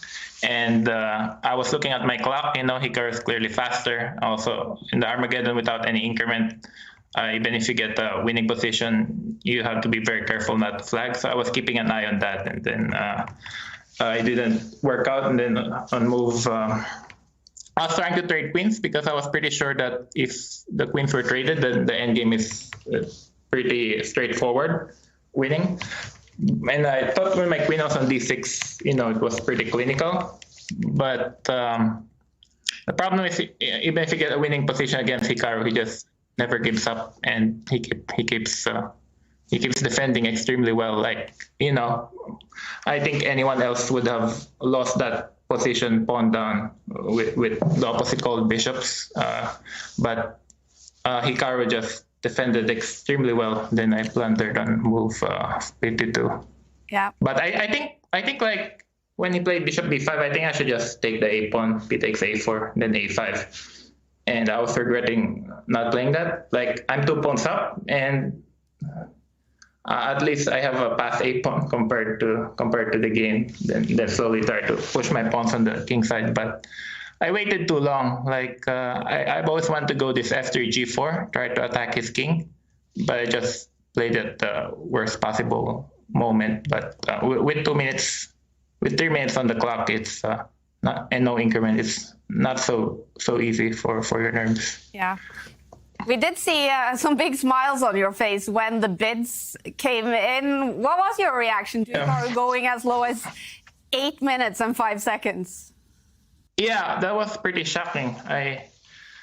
Because I think it's insane to go that low. Like, we had this bidding wars starting last year for the Global Chess Championship. And back then, players were bidding extremely high, like 12 minutes. And against Jeffrey Xiong, I bid 11 minutes. And it's just insane that anyone would go 8. What did he bid? 8 minutes and... 8 minutes and 5, yeah. Yeah, I mean, it's totally insane because if you think about it, normal Armageddon is 5 minutes for white and 4 for black. So then if white has 10 minutes, then it's 8 minutes. Like in Stavanger, I think it's 10 versus 7. And so you'd think that against 15 minutes, you'd need at least 9 minutes or 9.5, but or even 10 minutes. But it's just totally insane that anyone would go that low. Like, I was pretty sure that I would get the black pieces by bidding 8.29. And I'm not sure if it's a good idea, but I wanted to try black for the last game and see how it goes. But I mean, if you bid 8 minutes, then you're clearly gonna win. Like, I'm not sure it's a great idea, honestly. But Hikaru was pretty confident to do that. Like, 8 minutes is just so little time. Like, your opponent can basically try to flag you as long as he gets a game, and as long as you're comparatively equal strength. So that's why I was very happy when I won the extra pawn. And in the opening, I think it's funny, Hikaru just played knight d5. Clearly, I think he mixed up his opening line, like he was just playing quickly. So that's totally insane, of course. But I mean, big congratulations to Hikaru for winning twice against me. And I think today I was playing well. Like, I had very good chances to win this match, but my nerves wasn't able to keep up with with my play. Yeah. And, Wesley, I feel guilty bringing this up now, but we did see a big reaction from Hikaru after game 1 of your match on the final move. Is this something you checked afterwards? Did you realize that there was a win there just on the final move? Yeah, I didn't realize that the final move was winning, but I was winning before that. So, I was very happy to play d5. Also, on move 32, move 33, he made a blunder with king h7 when he should play queen f4 and black probably holds the door. But when he played king h7, instead of trading rooks, I could just play rook e6, and it's basically completely winning for white. It's like +4. But also on move 36, when he played g5, which was a blunder, like I should just play queen e6, and I was thinking about this move, like queen e6, and if he doesn't trade queens, if he plays queen f8, then there's queen g6, and he loses his kingside pawns because his king is stuck. Meanwhile, if he trades queens with takes, king g7, then the pawn endgame is just winning after f4, or even, I guess, king g2 and f4. So I was spending some time thinking about queen e6, but unfortunately I didn't play that. So I was winning at some point, at certain points, like more than once. So yeah, things would have been much different. So that's a pity. Yeah, but you've had a huge tournament, Wesley, almost unbeaten. I can see you're sitting inside with a jacket. Is it very cold in Minnesota where you are right now? Yeah, no, I just well, it's getting warmer. I'm a little bit superstitious that way. I mean, been wearing the same jacket since day 1. Like, maybe I should change to a better jacket, but I didn't want to change anything. And I didn't think I'd reach this far in the tournament. So it's nice. And we're leaving tomorrow, so I thought I wouldn't change anything. But lucky jacket. Wow. Wesley, it's been super enjoyable to watch you play here in the Airthings Masters, and we're super excited because we definitely will see you in Division 1 also in the next event. Yeah, I mean, that was my main plan for today, to at least qualify for tomorrow, because it would be nice to beat Hikaru, but at the same time, then I'll play Magnus tomorrow, and maybe he has a better chance than me. And again, big congratulations to Hikaru. So it was a nice defense, and hopefully he feels better regarding his family issues right now. Well, Wesley, thank you so much for all the entertainment, and we'll see you again in the next event. Thank you also for joining us. Yeah, I'm very excited to join. Now I'm going to have to prepare for classical tournaments. But thank you, guys. Thank you so much, Wesley. He takes third place, Wesley So, in the Airthings Masters. What a player. Losing only 1 game. It's been incredible for Wesley So as well. He was in fantastic form. I mean, the way he played the games, he had the advantages on the board against Hikaru Nakamura, but he just couldn't put him away. And he's so humble. He has so much respect for his opponent. He's always trying to be objective. And I just wonder if he lost that objectivity for a second down the stretch of that Armageddon game, maybe he could have flagged Hikaru. He just had to throw away the actual evaluation function and just focus on the clock. Yeah. All right, let's take a look at the bracket. We only have 1 day and potentially 2 matches left in the Airthings Masters. Magnus Carlsen, he won the winners final yesterday against Hikaru Nakamura, so it's been a day off today for Magnus Carlsen. He will play in the grand final tomorrow to face now Hikaru Nakamura. Another big match between these two. It's gonna be best out of 4 rapid games with Armageddon tie breaks. If they are tied, if Hikaru Nakamura wins that match, then the grand final will go to a reset, because that means Magnus Carlsen will also have lost a match, and the grand final will be decided with a 2-game match, also again with Armageddon tiebreaks if they are tied. What's your expectations for that, David? Will we see Magnus win it in the first match, or will we see Hikaru Nakamura get his revenge? I'm not sure what to expect, Kaya, but I can't wait. Just the thought of one match between them is juicy enough. We already had that a couple of days ago. We're going to get a second match with them. A third match would be a cherry and the icing on the cake. So, yeah, I just want a full-blooded fight in that one, and may the best man win. Yeah, potentially they're going to play 6 rapid games and 2 Armageddon games tomorrow, Tanya. It's going to be a long day, probably, and that must be exhausting coming up. Magnus needs to make sure he doesn't have any late nights tonight, Kaya. So that's one thing, and you're absolutely right. Energy is going to be absolutely key, and I think this is a dream final. This is an absolute dream final for us, for chess fans everywhere. The one thing that when I look back at their first match in this event is that perhaps if Hikaru does get the chance with the white pieces, he needs to make the most of it. The strategy of going for an Armageddon might work with everyone under the sun, but might not be the best bet against Magnus Carlsen. If you've got the white pieces, you need to make the most of it. Definitely. The grand final in Division 1 is coming up tomorrow. The grand final in Division 2 is also coming up tomorrow. But we actually don't know who's going to play in that yet. The only player we know definitely will play there is Fabiano Caruana. He has won the winners final today. But the losers bracket is still going on in Division 2 to decide who will face Fabiano Caruana tomorrow in the grand final in Division 2. And in Division 3, we already have a winner. The grand final was played today, and young Sam Sevian is the winner of that. He beat Pragnananda in the grand final. What a day. What a day it's been. We have one more day in the Airthings Masters. And today as well, we've had a very cool puzzle. Jovanka, it's time to reveal the answer to the puzzle. Yeah, it was a short and sweet one, but it was cute, I would say. It's from a study from 1964 by Afan Savior. And okay, the whole idea is that, white is in dire straits. Black pawn is going to promote, and there's only one path to salvation and also to victory, and that's just to push the c pawn 1 square forward, trap the king. And, well, people could be asking, well, why does that pawn just not promote? And here comes the killer thing.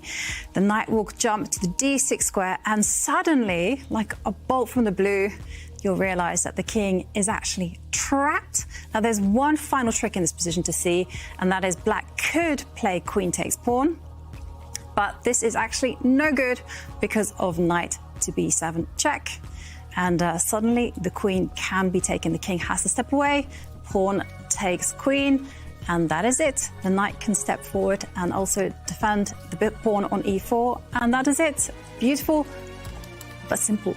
And those are the puzzles that I like. Definitely.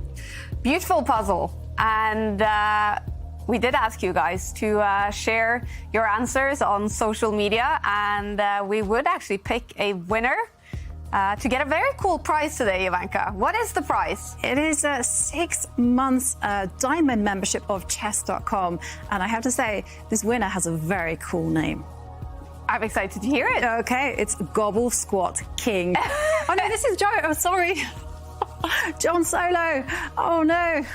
Okay, John Solo. Now, he gave the most thorough answer, actually. C3, and there he gives absolutely every single variation. Fantastic. Wow. Good job, John Solo. You are the winner, and we'll get a very cool prize. We also have a winner in our selfie competition. You guys have been so cool sharing your selfies on Twitter using the hashtag ChessChamps. Caro the C pawn is the winner. What a nice selfie. Oops, I played the bomb cloud again. Might need an Airthings device to improve my chess. Well, you're getting one. An Airthings device signed by Magnus Carlsen is coming for you. And the grand final in the Airthings Masters is coming up tomorrow. It's going to be between the two giants in online chess, Magnus Carlsen and Hikaru Nakamura. Who do you think will win it, Tanya? Why do I get asked this question first? I am just ready for the match. I can't wait for it. And I think it was a little heartbreaking today for Wesley. You know, he had his chances. He played a brilliant Armageddon. But tomorrow is the big day. We'll have our champion tomorrow. And like I said, Kaya, this is really a dream final. And I'm so excited for it. Hard to pick a favorite. We've seen it in this format. Anything can happen. Bring in the popcorn. Yeah. David? I'll say Hikaru, just because it feels like he can hit another level, and I can't wait to see him try it tomorrow. Nice. And Robert? I think David is just taking that answer because he knows what I was going to say. It has to be Magnus Carlsen. He has 2 lives, so he's the heavy favorite. He would be the favorite even if he just had 1, but with 2 lives, of course, it's Magnus Carlsen. Ooh, it's going to be a super exciting first grand final in the 2023 Champions Chess Tour. The grand final is coming up tomorrow between those 2 giants. So join us for all the action. We could potentially have 2 Armageddons coming up tomorrow. We'll see you then. Have a good night or day wherever you are in the world. In the meantime, bye.